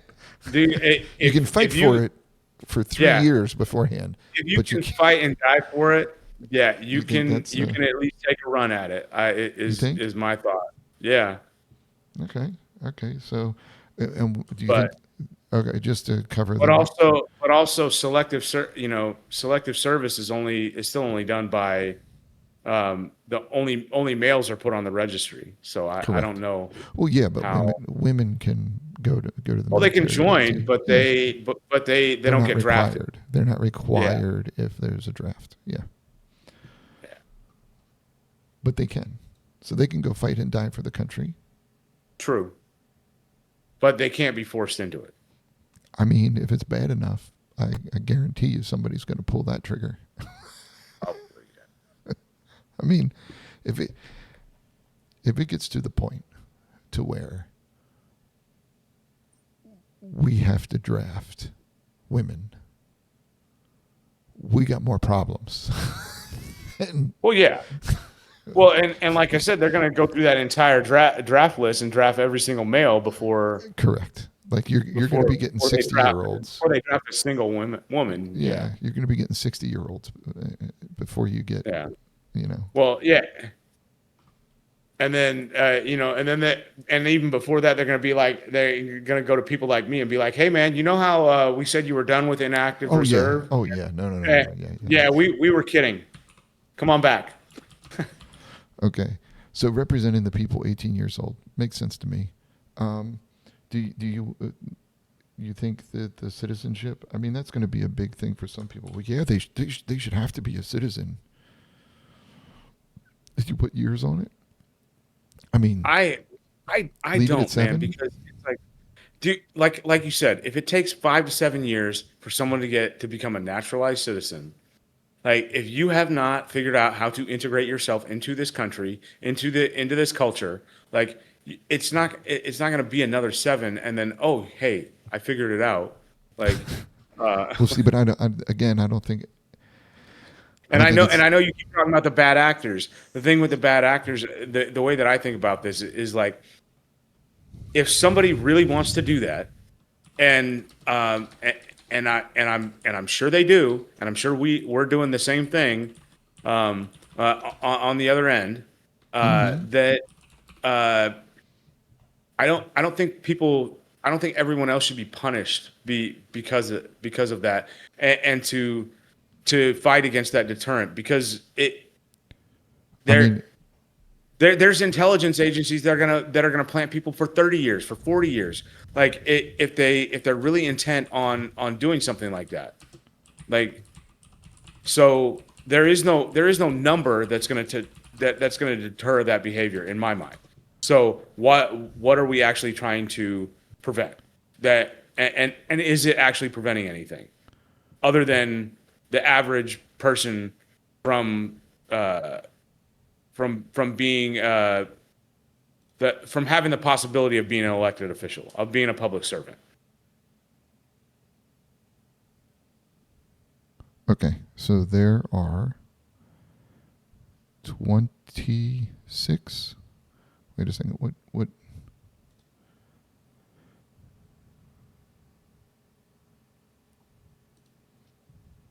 26, I think, right now. Senator, there are 6 senators that were not born in the Ted U.S. Cruz is from Canada? I did not know He was that. born in Canada, correct? But Canucks, he was man. born in Canada, but I think one of his parents was Oh, one. citizenship by birth. Yeah, correct. Yeah. 2 people Let's see, a Republican from Columbia in Nice. Ohio, and a Democratic in Hawaii from Japan. I mean, that's a. That's pretty Um, cool. let's see. So let's see. California has a Mexico naturalization representative, Hold on. uh, and then we have a one in Arizona naturalization in Mexico. You got Dominican Republic, Mexico, Peru, Cuba, New York, Illinois, California, Florida. I mean, you have a bunch of them by naturalization Yep. in the U.S. There's 26 What's in the House. derivation? Uh, that's a great question.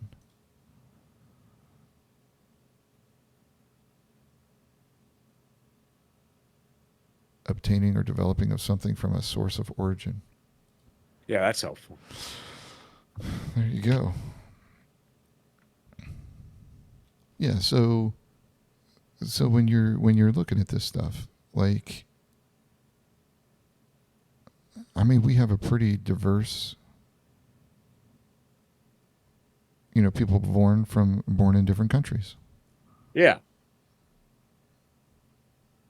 I mean, all over the place, like state Oh, it legislatures. Yeah, derivation means that his parents got citizenship, so he was then granted citizenship based on that. there you go. Okay, that makes sense.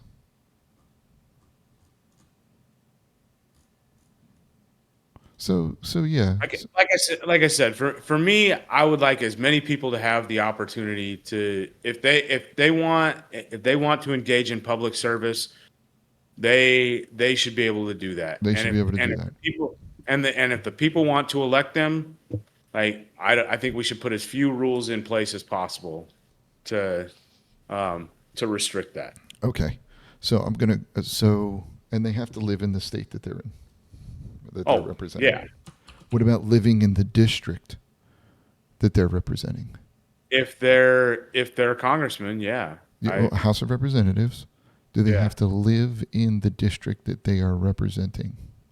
There's nothing in here about that. It just says that they have to be inhabitant of the state. It does not I say they have to live in the district. I think they should have to live in the district. I think you should have to you should be a part of the community that you are representing. Live in the That district. you should have skin in the game. I agree. I get that. Is there a time requirement that they should have to live there? Yes. I So we're gonna get so we're not gonna give a time limit on how long that they have to be a citizen, but we're gonna put a time limit on how long they have to live in the area that they're representing. Okay, Yeah, and my thought I get it. process on that is just from the perspective of, people that are bouncing around, that they're, There are when it many of comes those to, people. yeah, that, when a seat comes open, they have the money, they have the backing, and they just move. Hillary Clinton in New York, Yep. that I don't think she lived a day there before she started running for office. Um, and, to use one example, and I just, uh, like, senators maybe a little less. Like, you should have to be you should have to We're be in not the to the state. senators yet. No, no, no. We're not. I don't want to confuse Okay. this. This is the House, the Yeah, representation of the people. but I'm thinking like 2 years in the district, that like minimum. There's probably like all of them. There's no central. It doesn't. That doesn't. They don't maintain a list.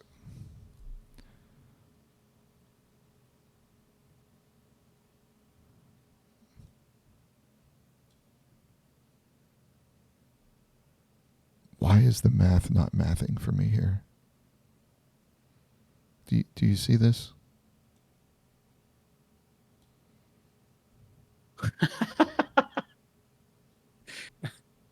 For some reason, the math isn't mathing. Hmm. Uh, I wonder. Yeah, they You only know, have to is live that? in the state, Yeah. but I don't think that there is.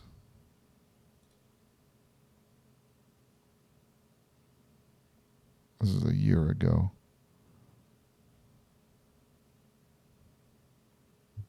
And I don't even know that this is well. I mean, Wyoming, you're kind of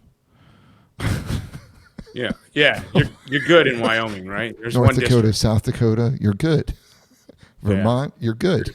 You can live wherever you Nevada, want in the Nevada, state. you got like two or three. You know. Yeah. I mean, look, or North Carolina, Florida. I mean, come on, Arizona, really. But then I Now, guess you and know, there are certain situations where I'm looking at it like when you look at places like New York, New York City, San Francisco, LA, that have millions of people living in them, where yeah, those districts are tiny. Um, yeah. But in maybe my there's some sort opinion, of exception for that. but you still want people. Well, I mean, if you look at Yeah. this, according to this, everybody But lives it's in their like, dude, district in New York, if Massachusetts, like yeah, in New York but City. like, let's say they live 2 blocks over from the from the congressional district. Is it really that big of a deal?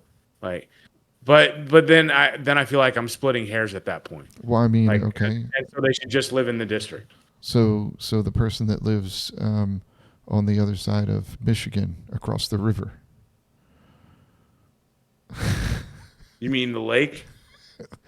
the river that goes through. Isn't there a river that goes through there that Sure, there's connects a the two? few.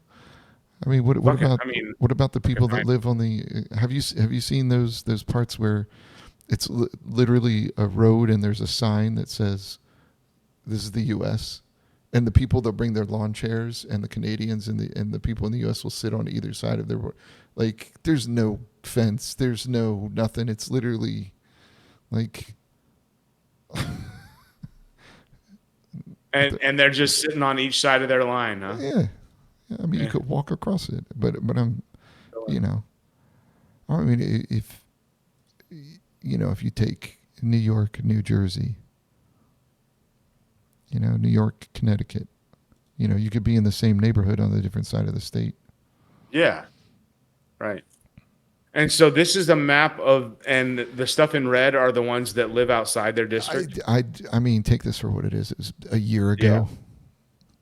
So, I mean, and how accurate is this? I don't know. They don't keep a list. There is no official registry of where a person lives, but Well, and then what kind of checks and balances do you put in place for this? Because let's say what do they do? Do they provide an address? What if they just get a friend's address or somebody's how do they address in the prove that they district? live there? Yeah. That's a great question. Well, I mean, they have 6 houses, but that one house that's in that Right. place, they're there for at least a week out of the year, Right. right? Or if you put the requirement proof of address for how many years? 2, you said. You said 2, right? Yeah. So you have to prove that you've lived there for 2 years, lived in a district for 2 years Yeah. that they represent. And what happens when redistricting happens? Then you're bumped out of your district because the you know, but Well, and that's a redistricting is whole every nother 10 years. ball of wax too, right? Yeah, and then what happens if they gerrymander? They Hmm. gerrymander the districts to get rid of somebody because they know they're on this side of the district. They redraw the lines and be like, sorry, you can't be representative here anymore. Yeah, you're now a representative of this district that has this long-standing person that you're not the incumbent. You're not going to get over because you Yeah, just lost all of the people that supported you.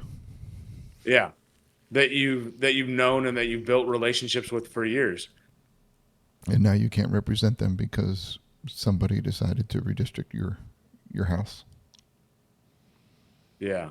So so how do you solve for that problem? How do you troubleshoot that? Oh, man. This politics stuff is Murder. horrible. I'm going with murder. Murder? Okay. Yeah, murder. That seems Like, reasonable. I mean, yeah, just start killing dudes like you're gonna that. the the idea that you're starting like to sound like one of our it, coworkers. Someone we yeah. used to work with. You just get rid of them. What do you mean I get rid mean, of? Well, they're just not there anymore. yeah, yeah. Like 1 minute they're there, 1 minute they're gone. And then You know, they're like just not I there. don't see what the problem is. Yeah. Like, We don't have to worry about that. Yeah. No, that's no that but trying to and this is the stupidity of this stuff because you know and someone's always trying to the get a leg games up. that you have to play when Exactly.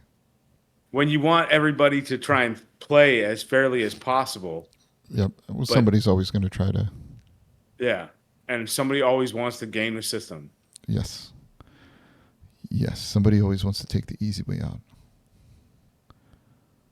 No, I don't need your help anymore. I fixed that on my own. Okay. Now I just have a 35-step process that I follow instead of the 2 or 3 that I should be doing. Um, no, so because of the redistricting, because of the population growth, the population changes in different places. How do you solve for that if you're going to make it a requirement to live in a district for a period of time? I would say at least live in the state for a period of time. Yeah, Must be a resident of the state. Like you're going to make them to where they have to, like the original Constitution is they have to be a citizen for so many years, which I understand because back when this was written, you could have people come in, like I don't even know how the citizenship stuff worked back then. right. Yeah, or But how you proved how long you've been somewhere, or yeah, you know, so but I mean nowadays you have to have been a resident of that state for a certain number of years to represent that state. I think that that's a reasonable thing, right? And is it yeah, five? Is it five I do as years? Is well. it 10 years? Is it? Yeah, I mean, what's the line of discouraging people to move to another state so that they can represent that state? Yeah, It's all right. We'll have a chair stream. That's fine. I'm still here. I'm sorry. No, but so 5 years, like if It's getting toasty in here with my yeah. lab and the doors closed. So is 5 years? 5 years a Five good years in time? the state. Have to be 5 years in the state in order to be an elected representative.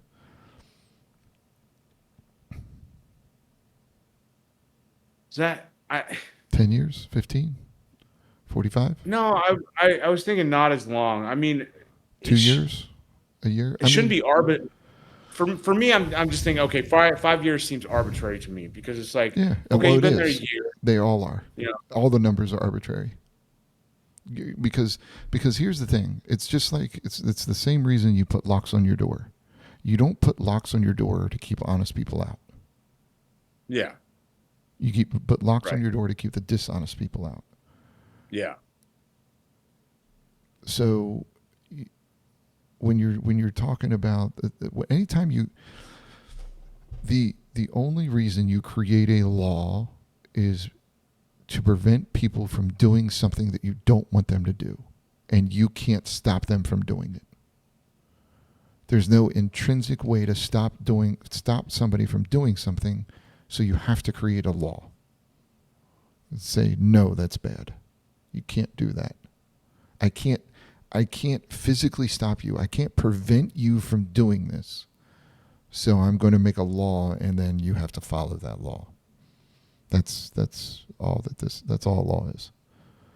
hmm So you're saying you can move around as much as you want. We have somebody that was really successful somewhere else. We like their views. If you get a party together, and again, this is one of the things that should be solved with ranked choice voting. we're gonna take it. We're gonna move you here because we know that our base will elect you, and we don't like the guy that's there. So we need you to move to this state. And so you move that Yeah. person there, and then they get elected there. Right. Do you Yeah. need to prevent And that? so then I would say probably 2 years. So Arbitrary number of 2 um, years? yeah, I think that's a long enough period of time where somebody like, and if they do end up trying to game the system, and they're like, oh hey, I'm gonna move here for 2 years, and then I'm gonna run. But even then, you've still been there for 2 years. You've at least gotten to know the place. Uh, understanding like what people of that area, Well, what their priorities are, what their you know have you, or do you still live in the other one? You just bought a house there. say that again.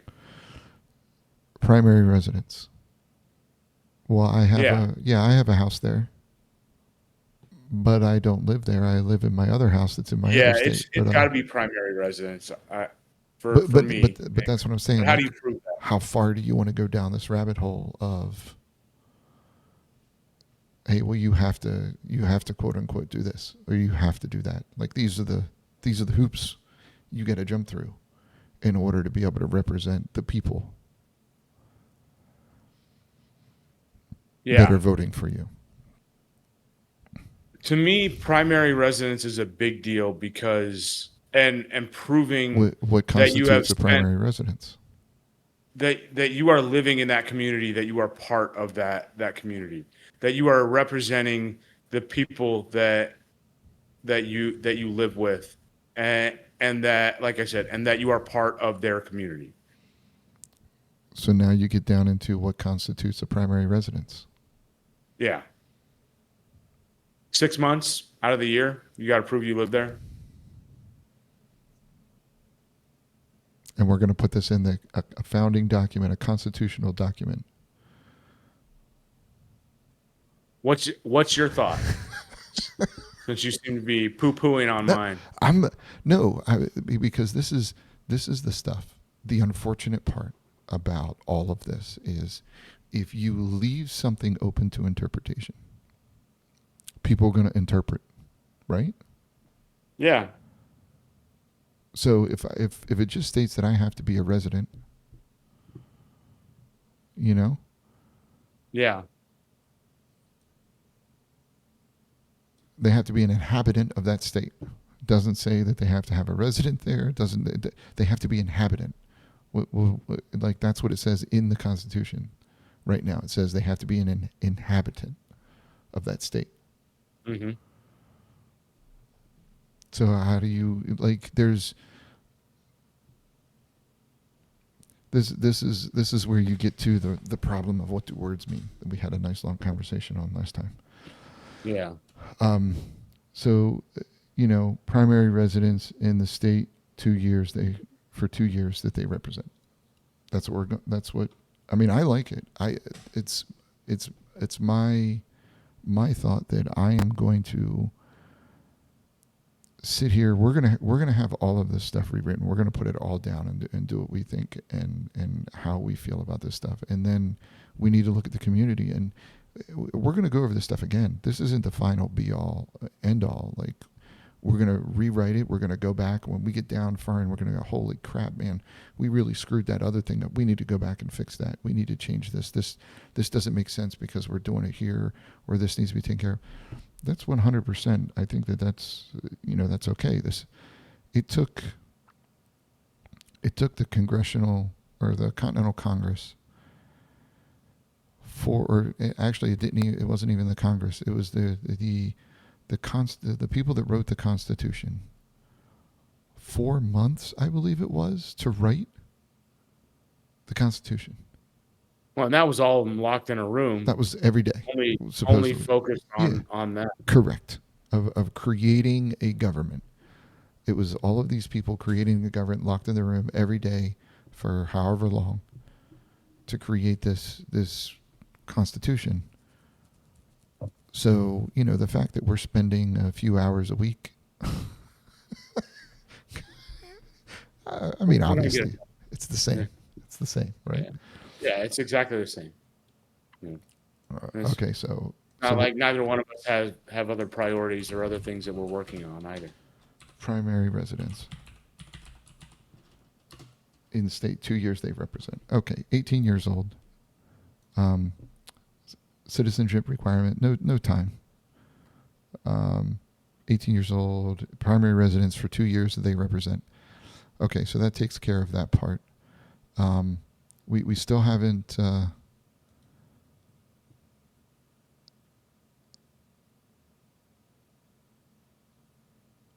2 years, 4 years? 2 years for state resident. I think 2 years for state No. residents. How long? Will they be? How long for their election? Are we doing 4? Maximum two Uh, terms? 4 year term, maximum 2 years, maximum 2 terms? Just like a quote unquote president is now? I think that's fair. I mean, it's as good an idea as any. I I mean, because I feel like at this point we have to do something, and we have to change it. Well, Um, and this is my feeling on it. Like a lot of people, like we said, if somebody's really good and you want them in there, like you're like, no, I want to continue to have this person represent me because they match the ideals of my area. I know them and things like that. Things change, areas change. yeah. Should you or why shouldn't you have other people get the chance to do that? They are a representation of the people. So Well, do and you you get new blood, new ideas. Yeah, correct exactly? yeah. So putting that from a perspective of okay, I have this many years to do what I need to do and then I'm done. And then I'm no longer a representative and you can have an argument on both sides of well then are they really going to put forth the effort in that time if they're only there if they know that they're only going to be there for you know 2 terms 8 years. I know for me, if I was in that situation, I would want to get as much done as possible to where it's like I, Or as far as whatever my agenda was or what my people were asking me to do and how they were asking me to represent them, I would want to do that to the best of my ability while I had the opportunity. But I don't know if everybody thinks the same way as I do. but wouldn't you also want to make sure that whenever your 8 year term is done that you had something set up when you were done? For what do you mean, for myself or for the Yeah, next for person coming yourself. in? Yeah, because what are you going to do? You've been doing this civil servitude for 8 years. What job are you going to go into? How are you going to make money? You've been making money doing this. You get your you know your Hunter. Well, your pay. they still have the retirement for the House of Representatives, and I believe like they get a monthly stipend. I forget how much it is a year. Yeah, but Um, I'm saying like so would you not want to do stuff during your 8 year term that helps you be successful after you're done? When you want to make deals that get you Personally, oh no, me, this is we gotta do devil's advocate here. We gotta do okay, I got 8 years to make as many deals as I can to find the somebody that's gonna pay me a lot of money when I'm done. Right? yes, and I'm sure there are some people thinking like that. Yeah, absolutely there are. I mean you got people that are doing it right now and then they stay Oh yeah, for 50, 60 years. right. So what's it make it to where Career politicians. Yeah, you know you're gonna make career con. yeah you're gonna make businesses pay bribe a new blood every 4 years. Can't just spend the 2 million once and get 30 years of loyalty out of them. You gotta Yeah, you're right. The term limits do they do change the game and the from a bribery perspective or from the idea I guess of owning somebody. Um, so there's that little wrinkle in it, I guess, if you will. Um, So which when you bring it up like that, I like that idea. yeah, well, you got 8 years to make your deals and get it done, and then you're out. So doesn't that also make a thing to where maybe businesses don't want to spend as much money because Well, yeah, because they don't necessarily they don't get a get the return on their return, investment. right? Yeah, right. So if we do 4-year elections, right? That's what we were saying for the House. 4-year elections, Yeah, two two eight, term eight limit, years tops.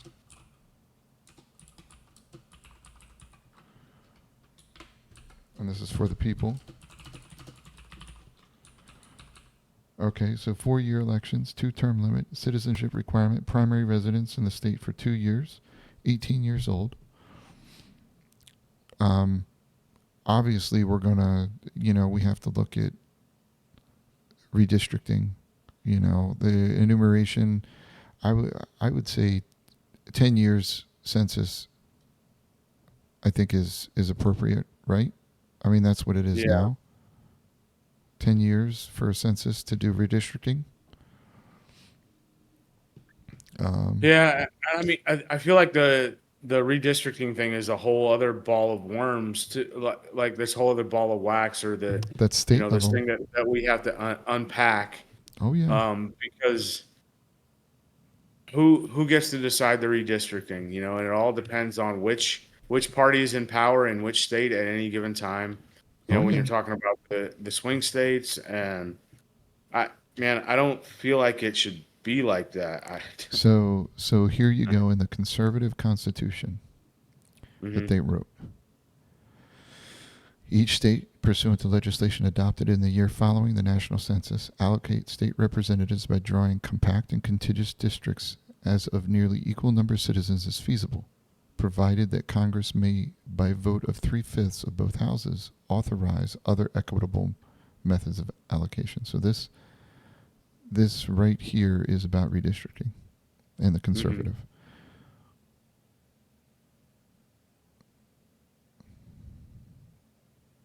Which I don't, provided that Congress may, by a vote of 3/5 of both houses, authorize other equitable methods of allocation.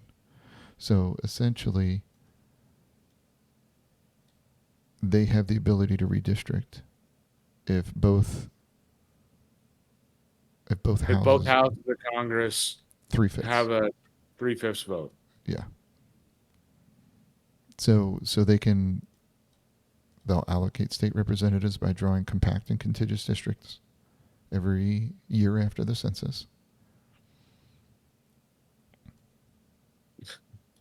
I feel like that's kind of vague too, or that it can be Mm-hmm. uh,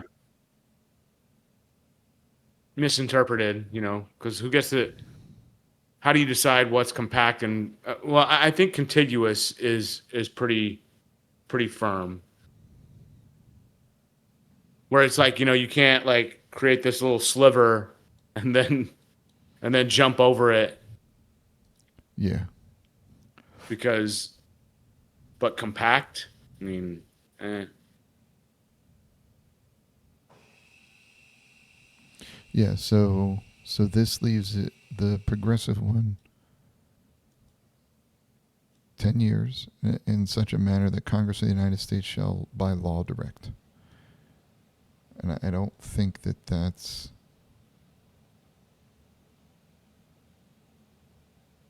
okay.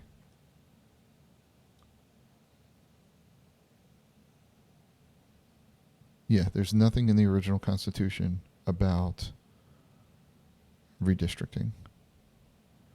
So you have the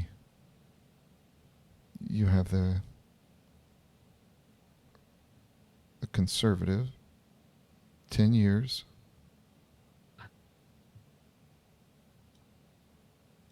Wait a second, where was it? It was right here. Right there. Mhm. And then the libertarian one, I don't think has anything.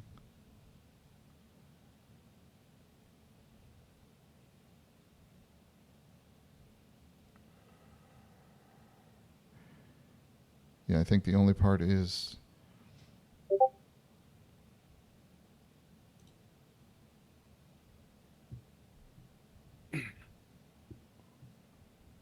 all right.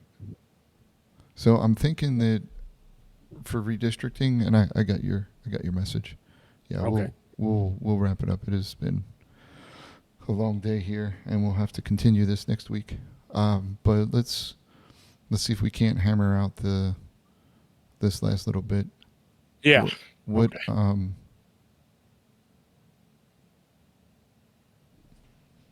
So you're talking about a law to redistrict. You have the conservative constitution, which puts the means of redistricting right in the constitution, which is interesting, right? But And then I I think they're on the right track though. yeah, no, and then the Because progressives. redistricting is such a big deal, Oh, it not just is. right now, See, but over the course of our history as well. so and then the progressive one says, in such a manner as the Congress of the United States shall by law direct. So essentially, they're saying that the Congress can make a law about redistricting, and putting that in there to leave the ability for Congress to make a law and not necessarily be beholden to the Constitution, where the Yeah, conservatives but are then putting the wording right here in the Constitution. yeah, I I like the idea. I think of it going into the Constitution, but not that making it a law that Congress can pass, because then it's subject to the whims of It's a lot harder uh, to change a Constitution than it is a law. yeah, yeah, and subject to the whims of the political the way the political wind is blowing at that time, Yeah. um, rather than maybe putting the whole thing into the Constitution like the libertarian one did. Although I don't know how I feel. I I don't know exactly how I feel about the wording in the libertarian one, or if it needs to be stronger wording, or if I just need to sit with it for a minute and work it out in my head. Um, And yeah, because it just says, leaving it up to the states isn't working. Like we're seeing that play out in real time right now. yeah. Um, Well, I mean, this is what it says right here. Within every 10 years, in such a manner as they shall by law direct. Congress. So this is essentially the same as the progressive. Actual yeah, enumeration shall be made within 3 years after the first meeting, we're past that. The subsequent term of 10 years in such manners that by law they shall direct. But I don't think it doesn't have anything in here about districting. Anything in here about like the part, yeah, the number of representatives, one for every 30,000. yeah. This Which doesn't the have one for every anything. 30,000, that's whatever at this point. Yeah, I mean, because they don't do that anyways. But yeah. Well, yeah. That's the minimum number of people that can be represented by one representative. So the conservative constitution is the only one that lays it out how redistricting should happen. So the question is that, I mean, I like compact and contiguous. So in each one they have a discussion about the reason why they did it. yeah. So what are the three prevailing opinions then? I suppose. Um,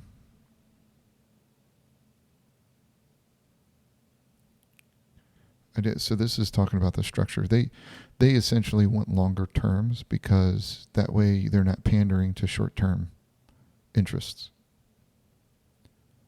But this is the Senate. This isn't the House, and I don't think they have anything.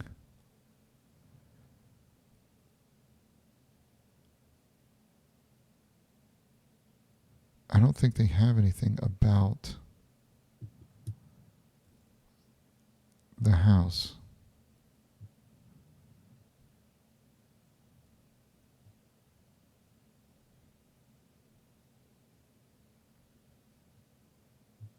I mean, they make some really good points in here, but I don't think they have anything about redistricting.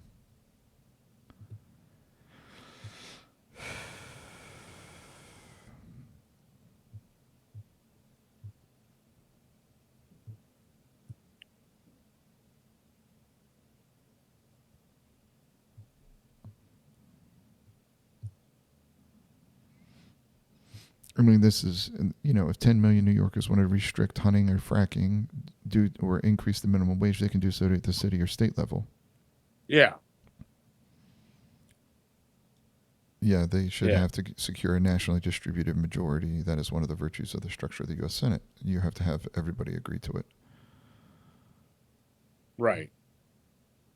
Yeah, and I agree with that notion too. Where Yeah. So I think that. Go ahead.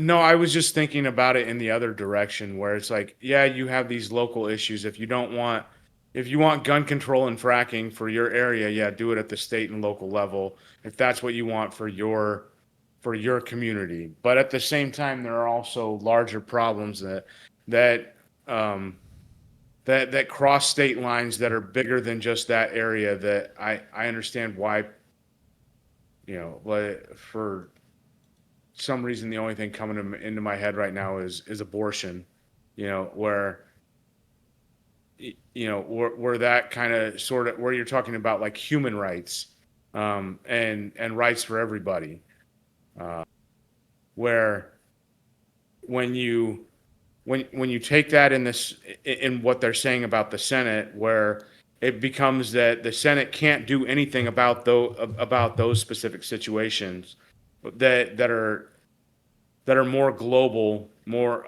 or more on a federal level, um, because they're hamstrung by the other idea that if you want to change it at the state and local level. Does that make sense? Yeah, definitely. No, and I agree with a lot of that stuff, and that's the whole point of what this was, is you're giving the framework for the ability to not have people be taken advantage of by different locales, and kind of have an overarching. And that's one of the things that it's difficult to say, well, what should be at a federal level, what shouldn't be at a Yeah. federal level. In my opinion, no government should regulate marriage, period. Marriage Right. is a religious institution. It's not a Yeah. government institution. So why is the government telling me what marriage can and can't be? Yeah. Um, Oh, no, I mean, I completely agree with you. I, I, Yeah. you know, so the same way with the government telling me what I can and can't do with my body, you know, Right. but that is not just at the federal level. That's all levels. Yeah. Like I don't see why a government has the ability to regulate a lot of those things, certain things. Um, but it's supposed to be about the people. So if we're talking about redistricting, don't want to get off on a tangent because I know that it's getting late for both of us. Um, oh, here we go. Whoa, whoa, whoa. Here, I found it. Wow, this is really far down. Regarding apportionment, each state shall, pursuant to legislation, allocate the state's representative by drawing compact and contingency nearly as equal voting. Committee regards the practice of partisan gerrymandering as corrosive to our politics, but does not believe there is any constitutional or legal formula that can fully solve it within a scheme of geographically defined districts.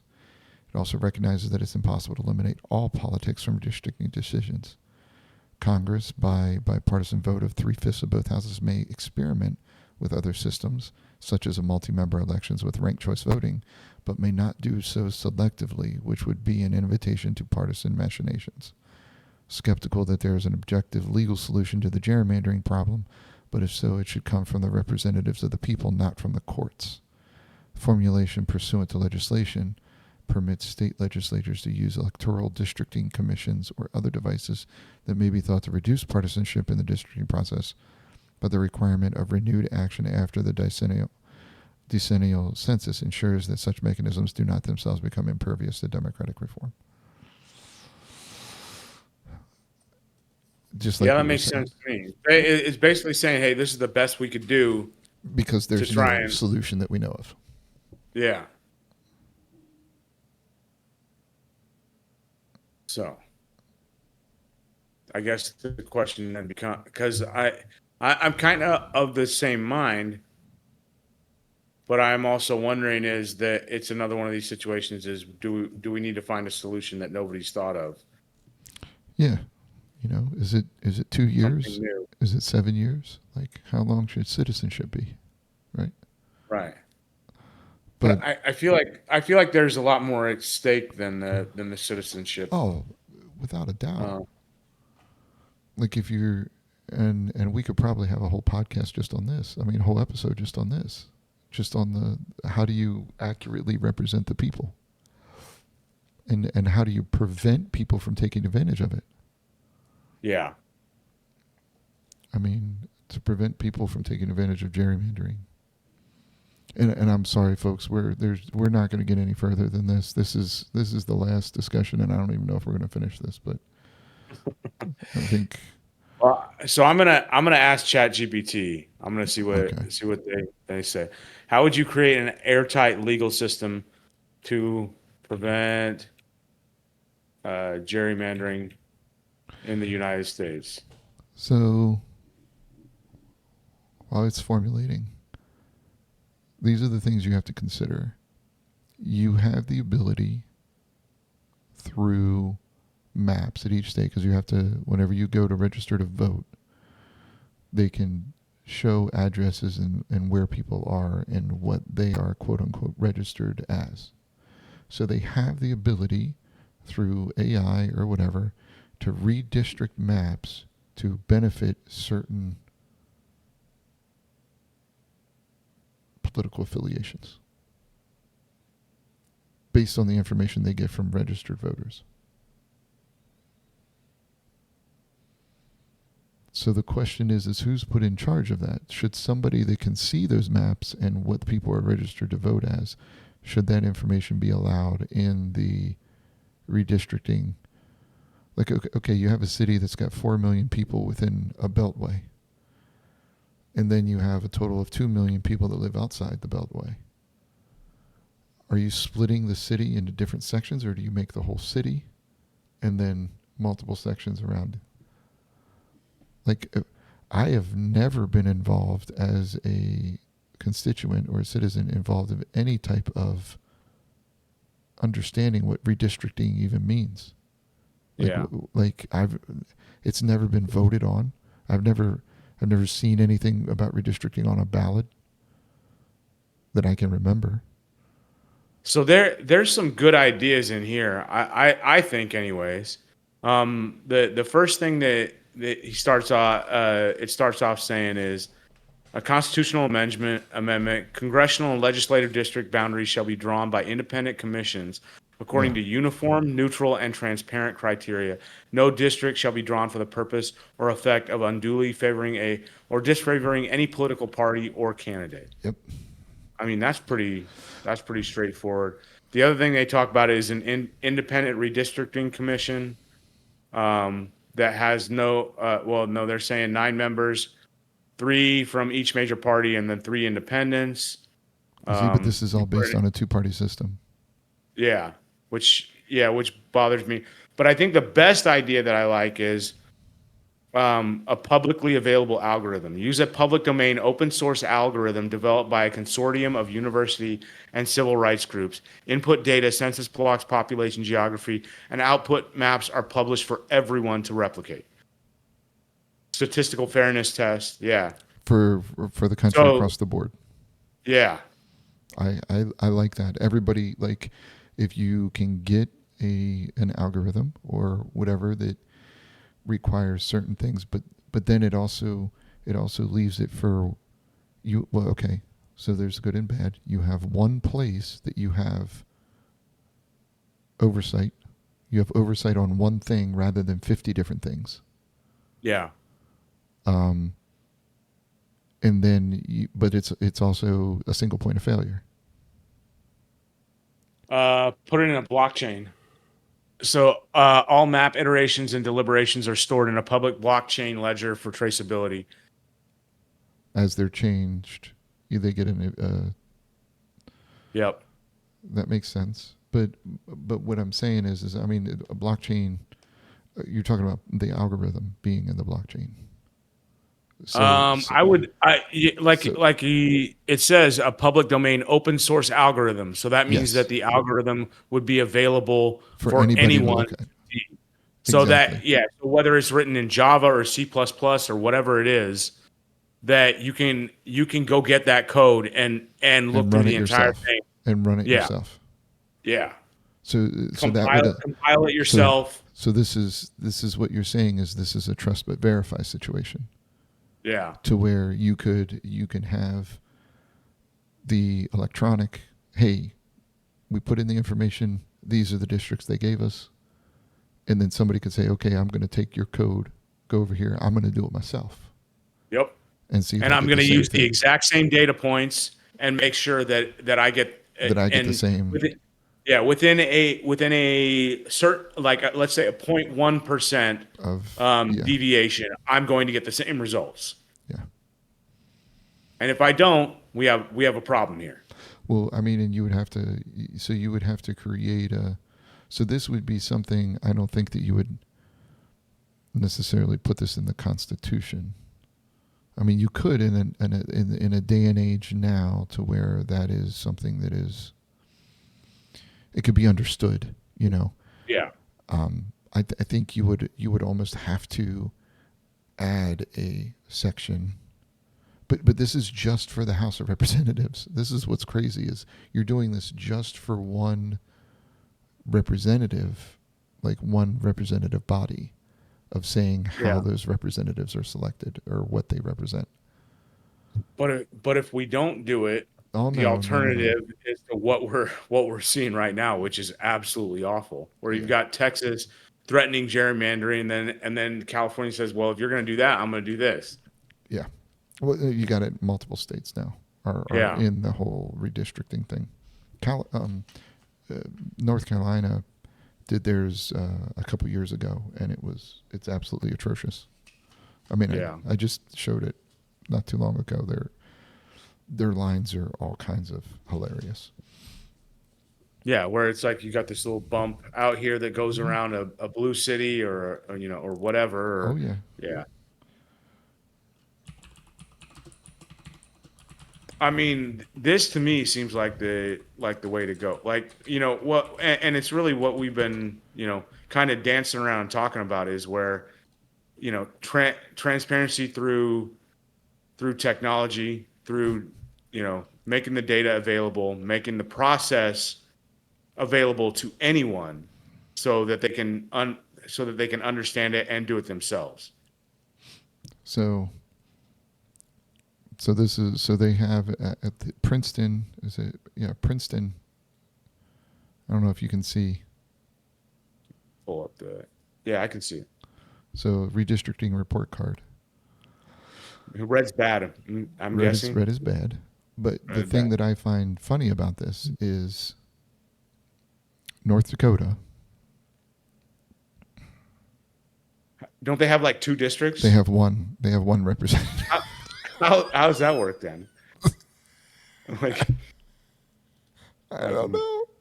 naughty, naughty North Dakota. No, maybe I'm wrong. Maybe they have more than that. But I could have swore that they only had one. Vermont has one, I believe. So maybe the districting is for something else on the state level that they're It's possible. districting for. Yeah, but I mean that Like like state representatives. like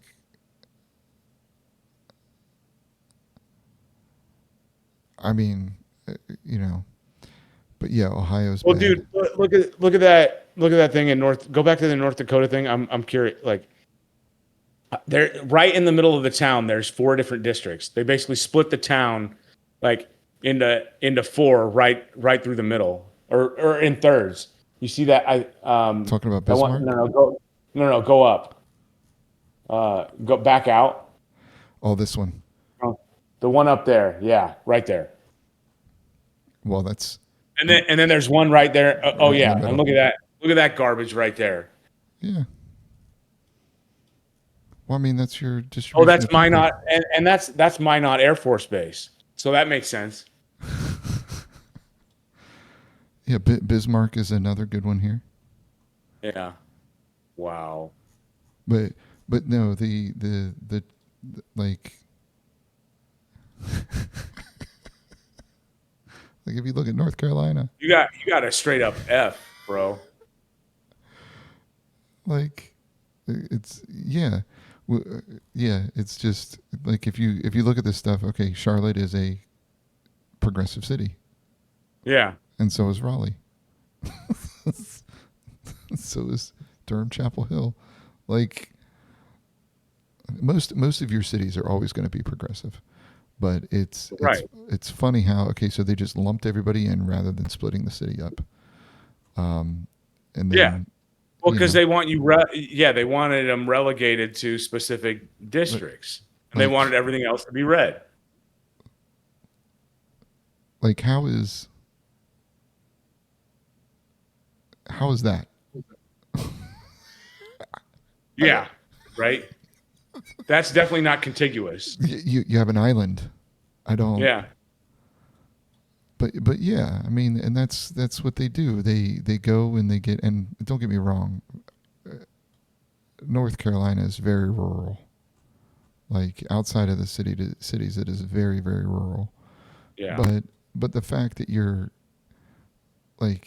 putting this arm up in here that is in between, literally in between two like blue area. Yeah. Like why?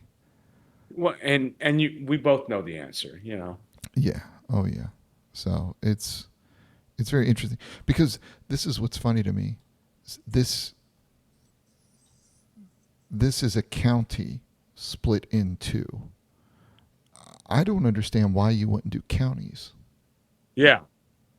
I mean, wouldn't that be an easier I mean, just to do counties? assuming that there's more than 30,000 people in the county, sure. I mean, if I you know, well, and if you think about the way that people, I feel like people should be represented, and I keep saying communities, um, and you know, and being part of a county or a city or you know, or a township that is your community at the end of the day. I feel like that's how it should be done, oh, and show it counties. Oh, how cool is that? It has it right on there.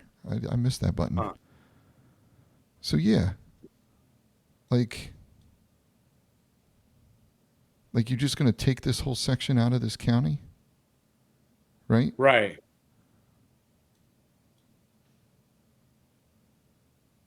Take that section out of that count. Like it's very interesting. Look, this is Wake County right here, and it's split between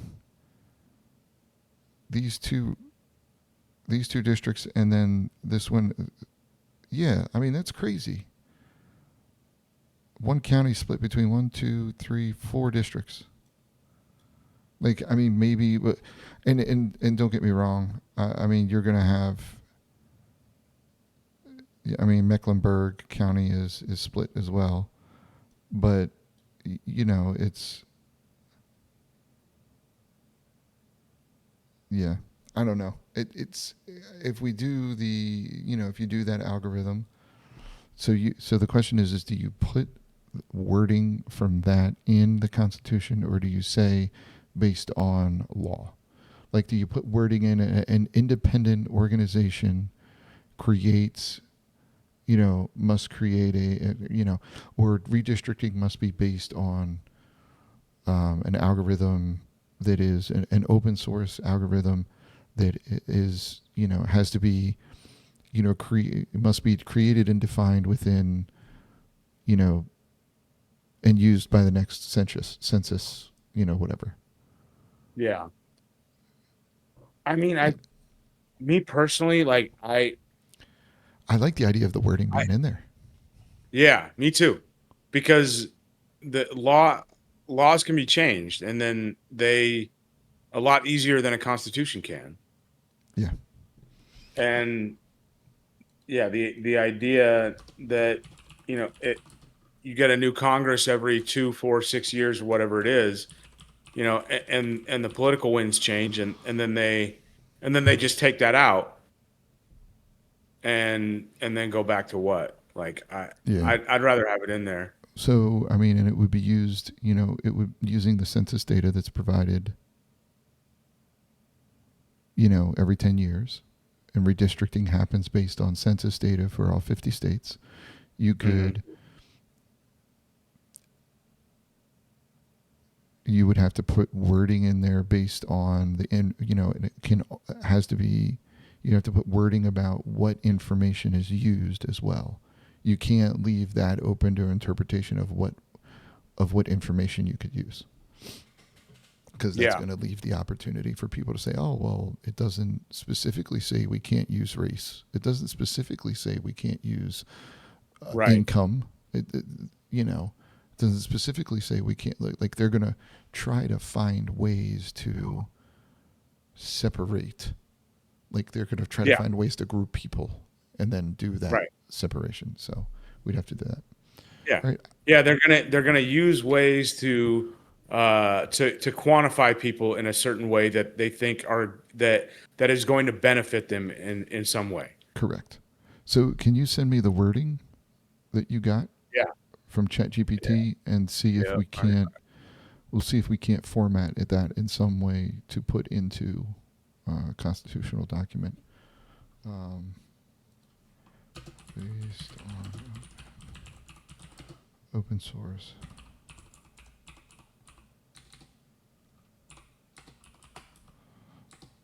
Okay, cool. I think this is a good place to stop. We've covered section 2 and 1. To think we thought we were going to get through 7 sections. Yeah, right. We are killing it. You know it. Um, based on the rest of section 2, I don't think that there's too much that needs to be changed. I think that we've gotten quite a bit of information. The redistricting other was the big one. Vacancies, you know, the state should, do an election to fill the vacancies, and they shall choose their speaker, and their other officers have the sole power of impeachment. We may need to clarify that a little bit, but I think for the most part we have this down for how the House of Representatives should be elected. All right. Um, Thanks everybody for joining us. This will be up on YouTube probably in the next couple hours, and next Sunday. We gonna is next Sunday one? Are we gonna be good at that time, Yeah. Josh? Or that should be Yep. fine. Yeah. Okay. Next Sunday is good. Okay. So next Sunday, uh, same place, different Yeah. time, and Looking forward to the conversation. hey, Section 3, the Senate, this should go a lot quicker. Yeah. I hope. Or maybe it won't. Hey, you never know. Well, we're gonna have to find out next week. Yeah. So, um, Exciting stuff. yes, it is. All right. Well, I hope everybody out there has a wonderful, wonderful week, and we will see you next week. Be good to each other. Yeah. All right. See y'all later. Bye.